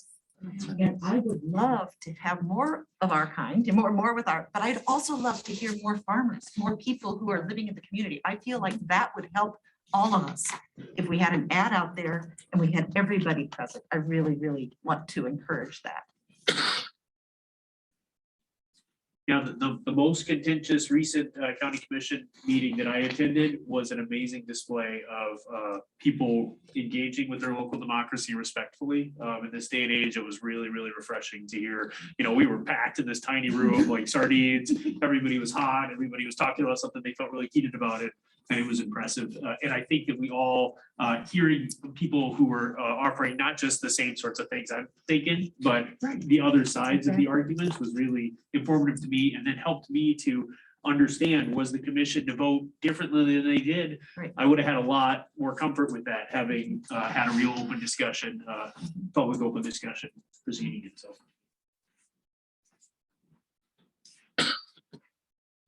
One more statement. You'll probably know. If it says comprehensive plan, I would like it to be comprehensive, meaning if it's dealing with the county, we have representation from the county, that multi-jurisdictional zone that's kind of nowhere land, and the city. No representation. We have no. But all of those should be represented in this comprehensive plan. So it looks like a number of committees have to kind of blend to make up what that's going to be, because I'm sure they all affect one another. And they're not really separate. Again, comprehensive would be probably the best word to use. That it's including all those people. It looks like a bunch of people are feeling left out of a plan that really affects them. Whether it be city, multi-jurisdictional, or down by the river. I mean, it looks like there's a lot of people involved that feel left out. Is that, am I reading it right? Well, I think there's a lot of people that want to impress their ideas on a lot of people that don't necessarily aren't around here. I mean, this jurisdiction, the comprehensive plan, it affects people 20 miles away. And I mean, when's the last time, you know, moonlighting as a truck driver delivering stuff to farmers? I get to see a lot of the country. There's some beautiful country up north. But when's the last time any of you guys gone up and talked to somebody up there? You know, it's just, it's really tough. Because they get all pissed off because Vermilion's dictating to them. Exactly. That's what I'm hearing them And- here too. Yeah. Yeah. bring them here. Can I ask a question? It's really nitpicky, but I just want to understand page 11, the physical geography description of the county. And it describes our county as primarily flat and low. And then there is a steep slope in the county that could impact development. And I know I haven't visited every corner of our county, but I'm familiar with a lot of steep sloped areas, and I'm just this on I don't know what is that description based on, and it just leads me to believe that there isn't cause for concern about, you know, any kinds of runoff or drainage or flooding and that sort of thing. And I don't, but all of those are issues that a lot of people are concerned about.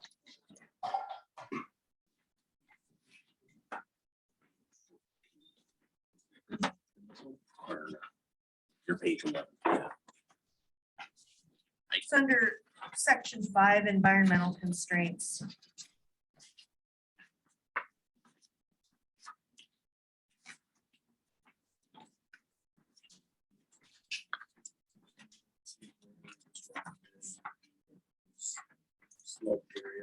It says there are a few areas of steep slope in the county that could impact development, and it seems to me that there are a lot of areas of elevation change of slope that can impact development, so.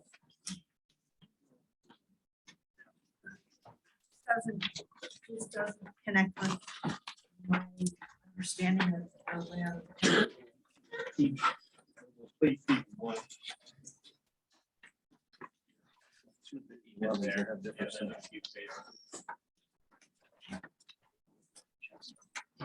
Yeah, chapter. Section 2.5, environmental constraints.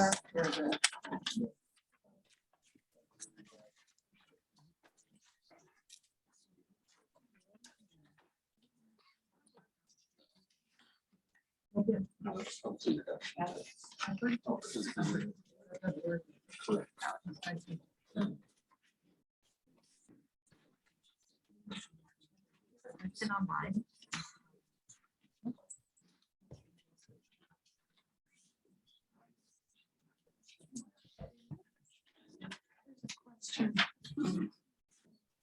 How's county planning and zoning commission fit?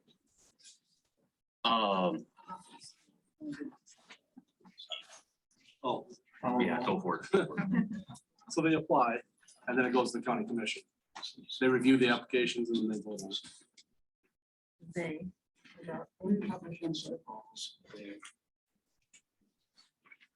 When it comes to personnel, we don't take public input. I would like to encourage us to take public input. I know there was the planning and zoning commission. There were 3 of us who were kind of the environmentalist or, you know, conservationist, however you want to call it. And I was surprised that somebody did not get chosen from those 3 to sort of try to balance this a little bit. But more importantly, the argument saying we don't want to talk bad about people in public. I thought, oh no, damn straight. You need to talk however you're going to talk about somebody who's putting their hat in the ring. If you're going to say bad things, we need to hear them, you know, all over so that everybody can either counter them, consider them, or whatever. But I know I put my name in the hat, assuming that I would be opening myself up for, you know, observation and critique and all of that.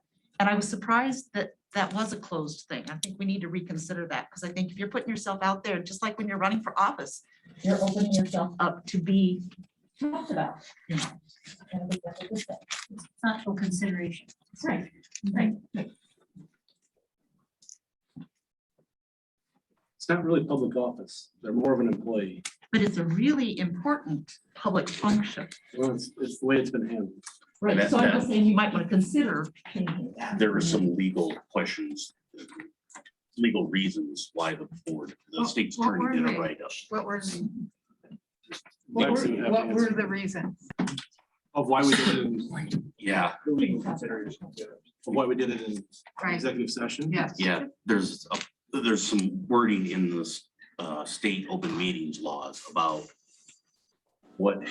And this is Alexis. I'm on the call. Thank you. I attribute this just like a personnel discussion. When you go through a job interview, that's something that's personnel related and it's not open to public discussion.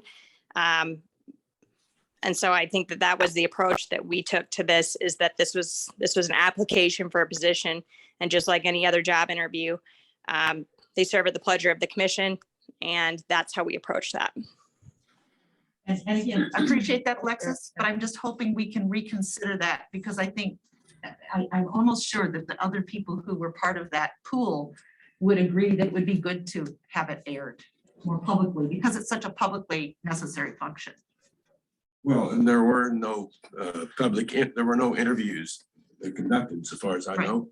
There were well-qualified candidates who might have been able to explain to county commissioners how they could contribute to planning in Clay County, but there were no opportunities for interviews. Well, Jerry, when you were commissioner, there weren't any interviews done then either. Have been a perfect time for you to change the rules the way that it was done. You know what, I don't think we appointed anybody to the planning commission when I was a county commissioner. You appointed me. You can go back and look. I was appointed in 2011 when we were commissioner. Okay, and there was 7 applicants at that time.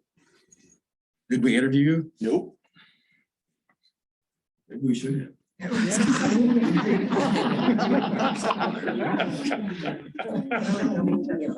And this is Alexis again. I'm not saying that portions of, some type of selection process couldn't be considered to have some type of public component, but I do think that it's appropriate throughout some point in that process to treat at least portions of that from a personnel related standpoint in executive session. But I think that it's a good dialogue to have for the future if there's portions of things that the commission wants to make public in the future. Can we know how many people were interviewed? Nobody was interviewed. Nobody. Okay. When someone's appointed to the planning and zoning commission, is there a certain term that they serve, or is it a 4-year. 4-year term? And they get paid for this? They get paid? A whole $25 mileage. It's definitely not worth the headache. That's it. So, but they're still like as an employee. Yes.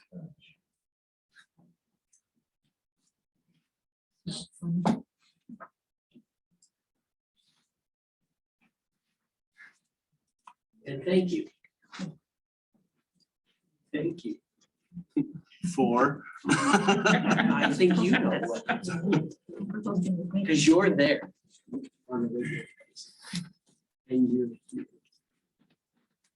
And that says.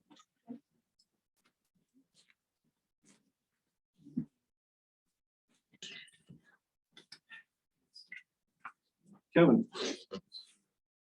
I'll apologize because I don't have a whole lot of organized thoughts here. My intent was to come here and more to listen. Back to the situation that I'm in. Joint jurisdictional. So, back in 2012, when the joint jurisdictional agreement was put in, my business zoning was changed without me being notified. And in my mind, background who I am. I was born and raised here in Vermillion, high school, college, in accounting here, school, family business, we're in ag business, fertilizer, chemicals, seed since '65. My father built up 3 businesses in Meckling, Vermillion, and Point, which I would consider $1 million facilities. So of those, they are the remnants now of what has been transferred to Nutrient, because they were trying to build their new facility here lately. We were the ones to start that. In 1992, we started into the grain elevator business. We eventually owned what was originally 3 different grain elevators in Vermillion. Still own, one which is the facility on the west end of town. Technically just outside of city limits. This was the facility where the zoning was changed. We've been 6 months, 7 months now. So we can be in compliance. So we can get our facility insured properly, so that our bank will finance us, and so we have the opportunity to sell to somebody else. Nobody will finance an operation that their zoning is not in compliance. So zoning issues, things like that, very much come in my mind. So like I said, I've been more trying to listen, observe, and it's hard for me to sit here and not say something. Probably what I would say probably is more from the commercial investment in. Living here in Clay County. This is a multi-million-dollar facility that my parents and myself invested in, which right now is worthless. We cannot sell. That doesn't mean we're just automatically making $2 million or something. This is money we invested in infrastructure, mild industrial track, greenhouse facility, 60,000 bushel building. That's a site you put a football field inside. Use some scope.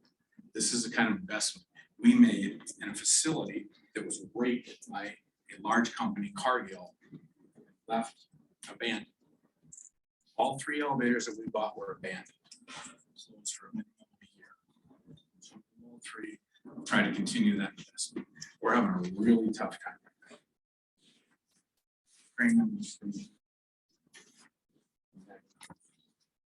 Profits. Let me just say that. It's very hard work. But if you read some of the detail in this very proposal, it talks about that agriculture is the #1 business in Clay County. I want some of you folks to remember that. Okay. I've also been born and raised here. And I consider myself probably a very rivalry-oriented type person. When I grew up, our big rival was Yankton. Our big football game every year was Yankton. When I went to college, our big rival was Brookings. Each state, you know. I look at Yankton. Since the time I was in high school to where we are now. I look at Brookings. I was just at a wedding about 2 months ago. I drove through Brookings. I have properties, and a home, and also, in addition to the home, was I have here in Vermont, in Sioux Falls. I drive by Beersford every day. You know what? I look at all these other communities that are absolutely kicking our ass in development.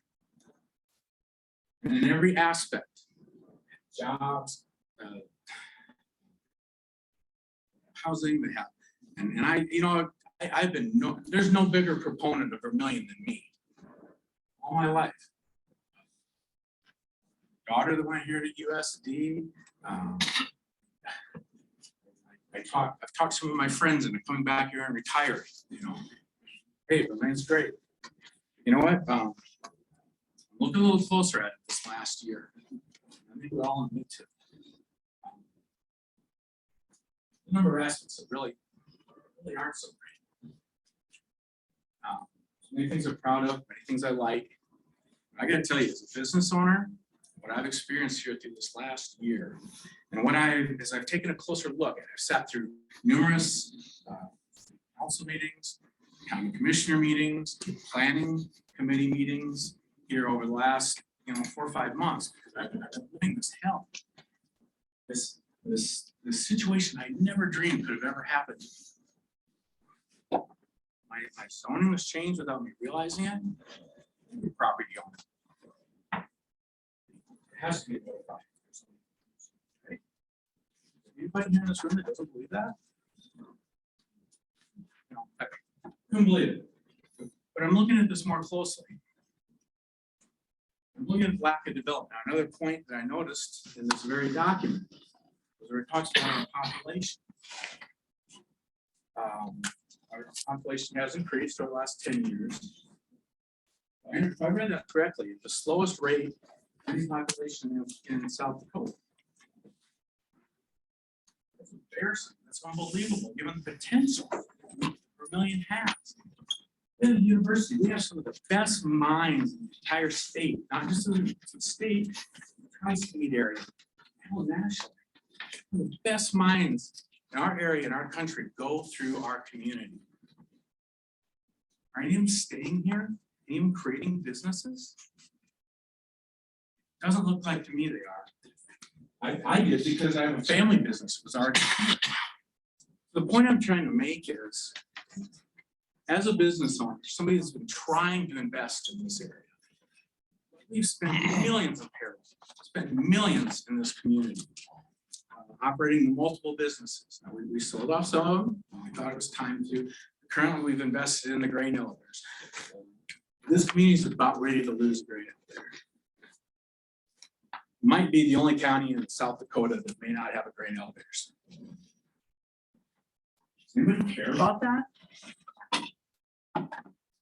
That's the business environment that we have here right now. I have talked to hundreds of potential buyers investors. We've looked at other business prospects to do with our facility since the beginning of last summer. And I tell you very honestly, they're looking at our environment, they're looking at our area, and this is not a business-friendly environment. Is that the county? Is that the city? I don't know. But I'll tell you what. I'm going to tell you very upfront, as a business that has invested a lot of dollars, has hired many people, and looks at whether we want to continue to invest or what we want to do. We're very discouraged. Now, why do I bring that up? Because I'm looking at this document as one of these documents. I'm looking at these different meetings that I've sat through. I'm going to tell you, we do not have a business, we do not have a business-friendly mindset here. Now, if you don't care, that's fine, but I do care. Because you know what? We're not going to have jobs here. We're not going to have a reason for people to come here. One funny stat on there is that our unemployment is one of the lowest in the state. Well, yeah, because we have no labor pool to pull from. Nobody comes here. You know why people come to a new area? It's because they have job opportunities. That's why people. And you know what? I'm not afraid of additional businesses coming to Vermillion. I was happy when Masaba came. I was happy when Polaris came, because you know what? Now I can hire. You know, there's always a certain amount of changeover, dissatisfaction. You know, I'm happy to be able to pull some people that have some forklift experience to work down with. I'm happy to pull some welders. And you know what? Masaba pulled some of mine for me too. I expect some of that. But if we have enough business here, that's all healthy. I'm happy to see that. But we don't have that going on here because we have no new businesses. Nobody wants to come here. Now you talk to the BDC. We happen to have a facility that has a mile of industrial tract that branches off into 3 spurs. That is not a common occurrence. Okay. We have a really marketable asset there, which right now we can't market.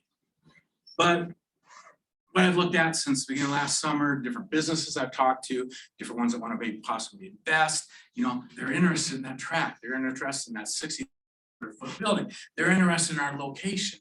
They're interested in that land. But right now, we are nowhere.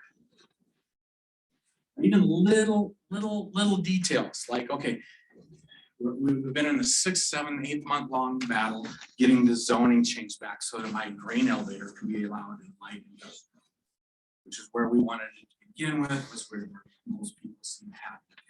We're trying to get that back in there.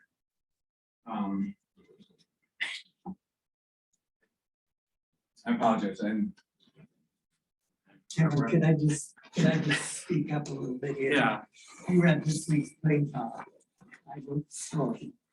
You would have read that the city council at first reading on zoning change on your property to make it light industrial. You just stated that you wanted it light industrial to begin with, and that's not correct. You wanted it heavy industrial, which is allowed where your property is located under the joint jurisdiction, if I understand everything correctly. And I'm not going to get into a big debate with you about this, but I just wanted to point out to everybody in this room that the city council has the ball rolling. You weren't at that meeting, which kind of surprised me. I wasn't notified of it. Well, it's in the agenda, which is on the city webpage, so. Let me make one correction, okay? I had requests, one of the first things when I discovered, because it took me, Drew, did it take us, what, over 2 months to discover how my zoning had been changed? Over 2 months, well, because it wasn't recorded. But once I did, my first thing was, well, this is an error. I needed to go back to light industrial, what I was told, no, I couldn't. well, So that's why I went out through was- the 2-3 month ordeal. And the only way I could get back in compliance, the only way my bank could finance me, the only way somebody else could buy me and be financed is if I was in compliance with zoning. The only zoning category that allowed for a grain elevator, grain terminal was heavy industrial. I just simply It's the only want to option point I out have. that the city is, well, it has taken action. That action is underway. And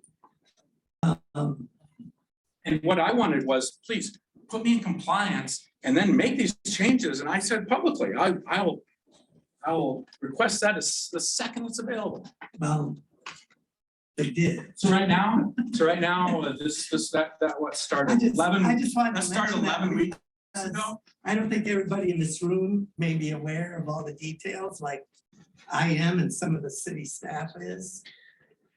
I just wanted everybody in this room to know it's happening. Now, whether you can blame zoning for us being not as, when you observe Beersford and they seem to be more business active than us, I don't know if you can even. I that's a don't think highly the statistics would subjective bear that out, observation. actually. I don't know. Our how you statistics can- are very good both on population and business growth. I don't know. And it's how you can unfortunate think that we're using zoning this has public meeting to anything do with disparage our that. town. I mean, I have businesses telling me they're not coming here because of my zoning well, I don't think situation. they're telling. I have businesses I don't telling me think they're they- not coming here because of the way nutrient was. I don't think They they. tried to build it. All I'm I'm saying just telling is- you, and I'm telling you not to be mean, I'm telling you this because there needs to be a change in attitude. There needs to be a change. So when we're looking at things like this, even simple things like, okay, my grain elevator got put back into light industrial, okay. But as a conditional use. Kevin, all I'm saying is, if you're going to make observations like that, I do think it's appropriate for you to be accurate with what you're saying that has happened with your zoning situation. And right now it's underway. The next city council meeting will be the second reading of that ordinance, and your property will be light industrial. That's not actually correct. If it goes through that whole process, Well, and if it gets I'm- passed through the like- conditional use process. Right, You can't give me any guarantees. And that's what my problem was with, when this was, Right, I. nobody had any problem with giving me an undeterminable timeline. And I say, why was I subject to that? So that's why I'm mad about that, but that is a different subject. What I'm trying to bring up now is that everybody keeps talking about loosening things up too much. Okay. They're in the planning strategy.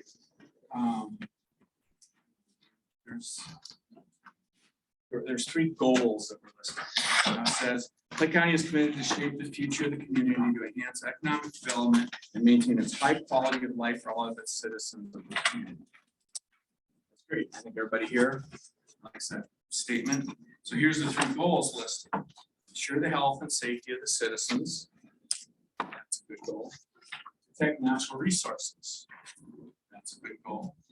Enhance the visual quality of the county. Again, another great goal. There are three goals there. Which one addresses economic development?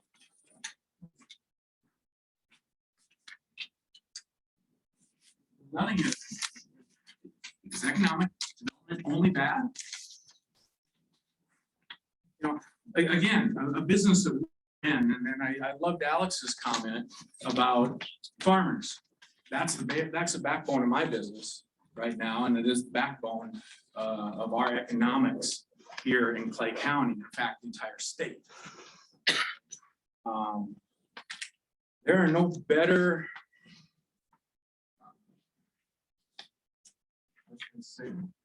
wards of the land than the farmers. For one, nobody's more heavily regulated, except for maybe the people that sell them fertilizer chemicals. We know that. We were in that for over 30 years. We never had any write-ups. In fact, my dad was recognized nationally for setting the standard before it was popular of containment and different things like that. But Alex was exactly right. In fact, we did that and it was part of a USD study, where we went up and we examined some of the yards, compared to some of the fields out in the cities, or I mean, excuse me, out in the country. And guess where it was? And guess where it was? Within the Talbot. The land is their living. That's of course they're good stewards of it.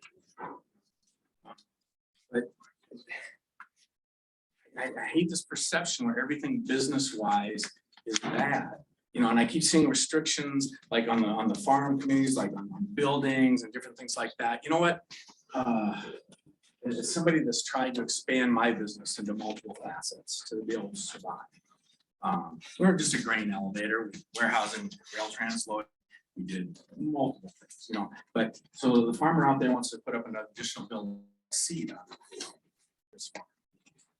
The logical expansion for a lot of them. Maybe one guy is really good at working on trucks, so he wants to put up an additional building and work on trucks, which was a need that we had. So Johnson Feed came here. You have no idea what it was like trying to run semis. There's a lot of needs. There's a lot of, you know, all these farms are businesses out there. I'm John Peterson, farmer up by Wakanda, and like you said, this plan is actually gonna help us. I'm putting up a hemp fiber processing plant up by Wakanda, and I can't get zoned commercially unless this goes through.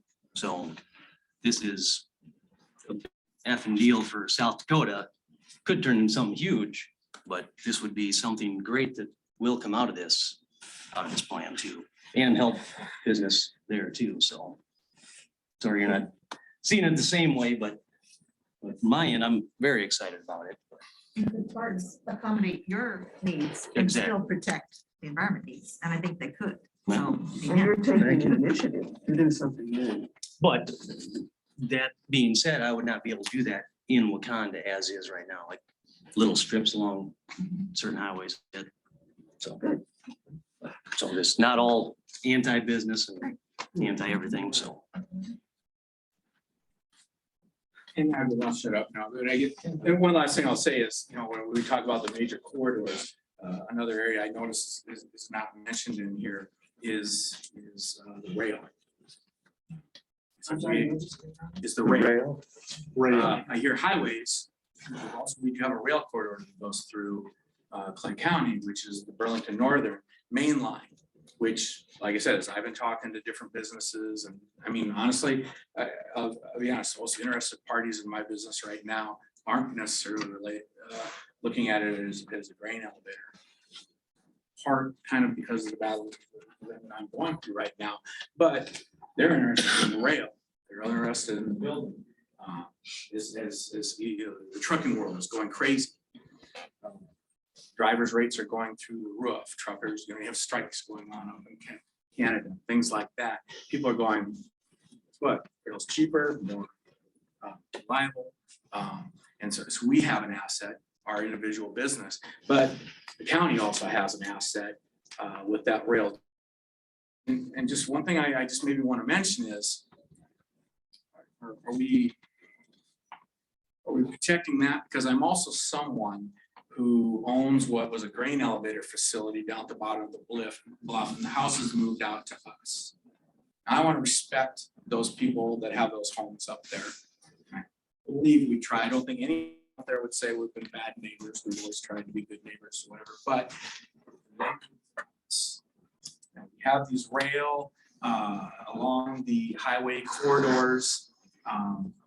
There might be potential in the future or a need to use that rail in the future. Are we going to allow things to happen out there that in the future are going to prohibit businesses and different things being able to happen with that rail?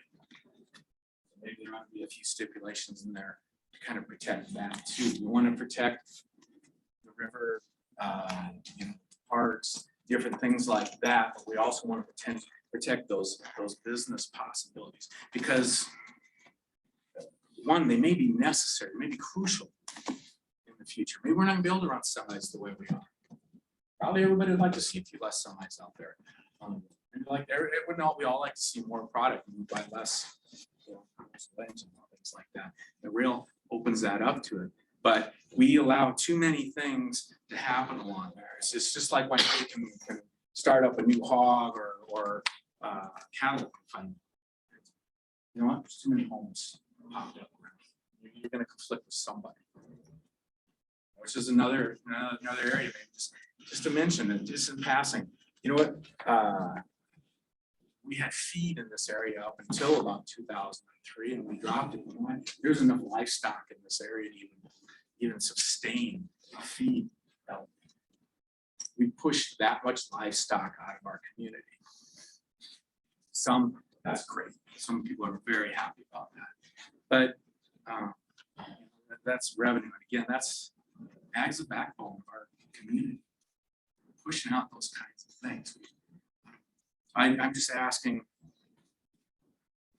everybody's thinking this is all loosening in a bad way. And I say, maybe we need to loosen up, because I tell you what, we're not growing. And it's, for me, somebody's lived here my whole life. I think that's sad to see. I appreciate all. Kevin. Yeah. Thanks for your perspective. You said, what did you used to be zoned at? We were light industrial, and then we got changed to agricultural. It was regular industrial. There was only one There category. was only one category, industrial. So light and heavy were thrown in one category. That's what we were. And so then they changed the zoning to what? Agricultural.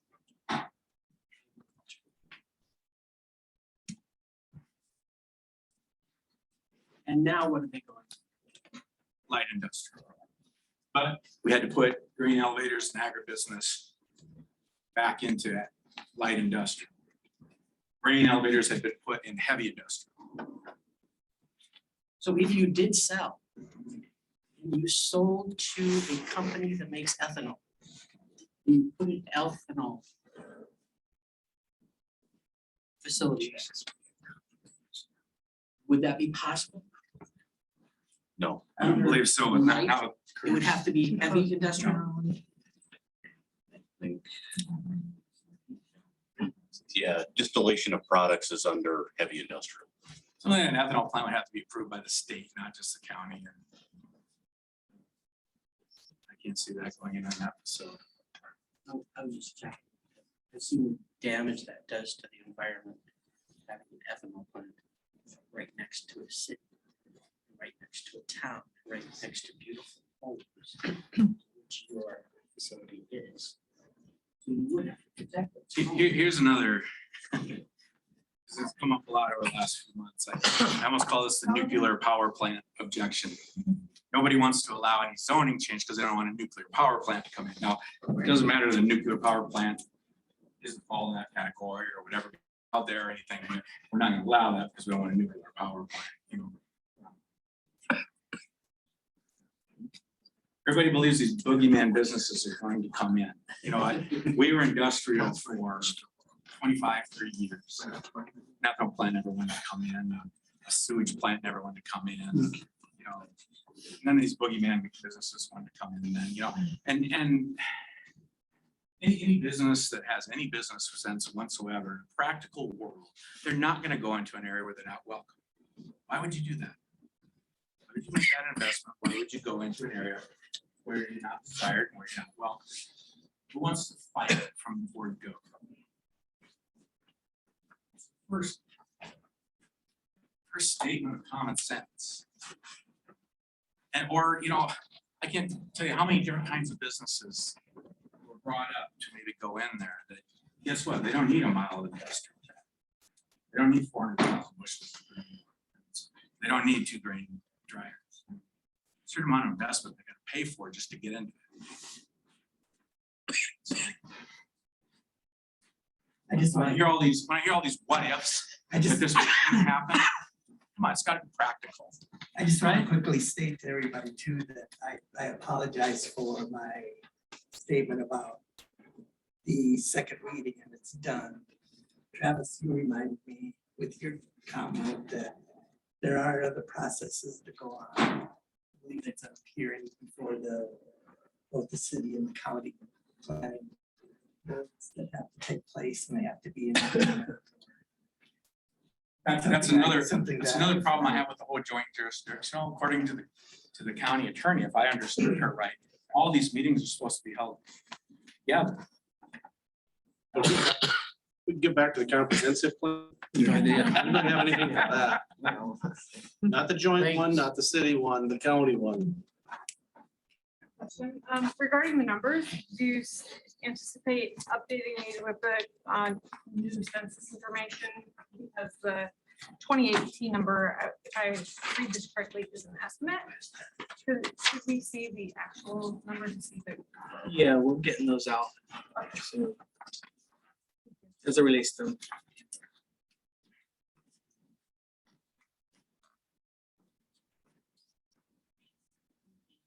I'd like to thank everybody for coming.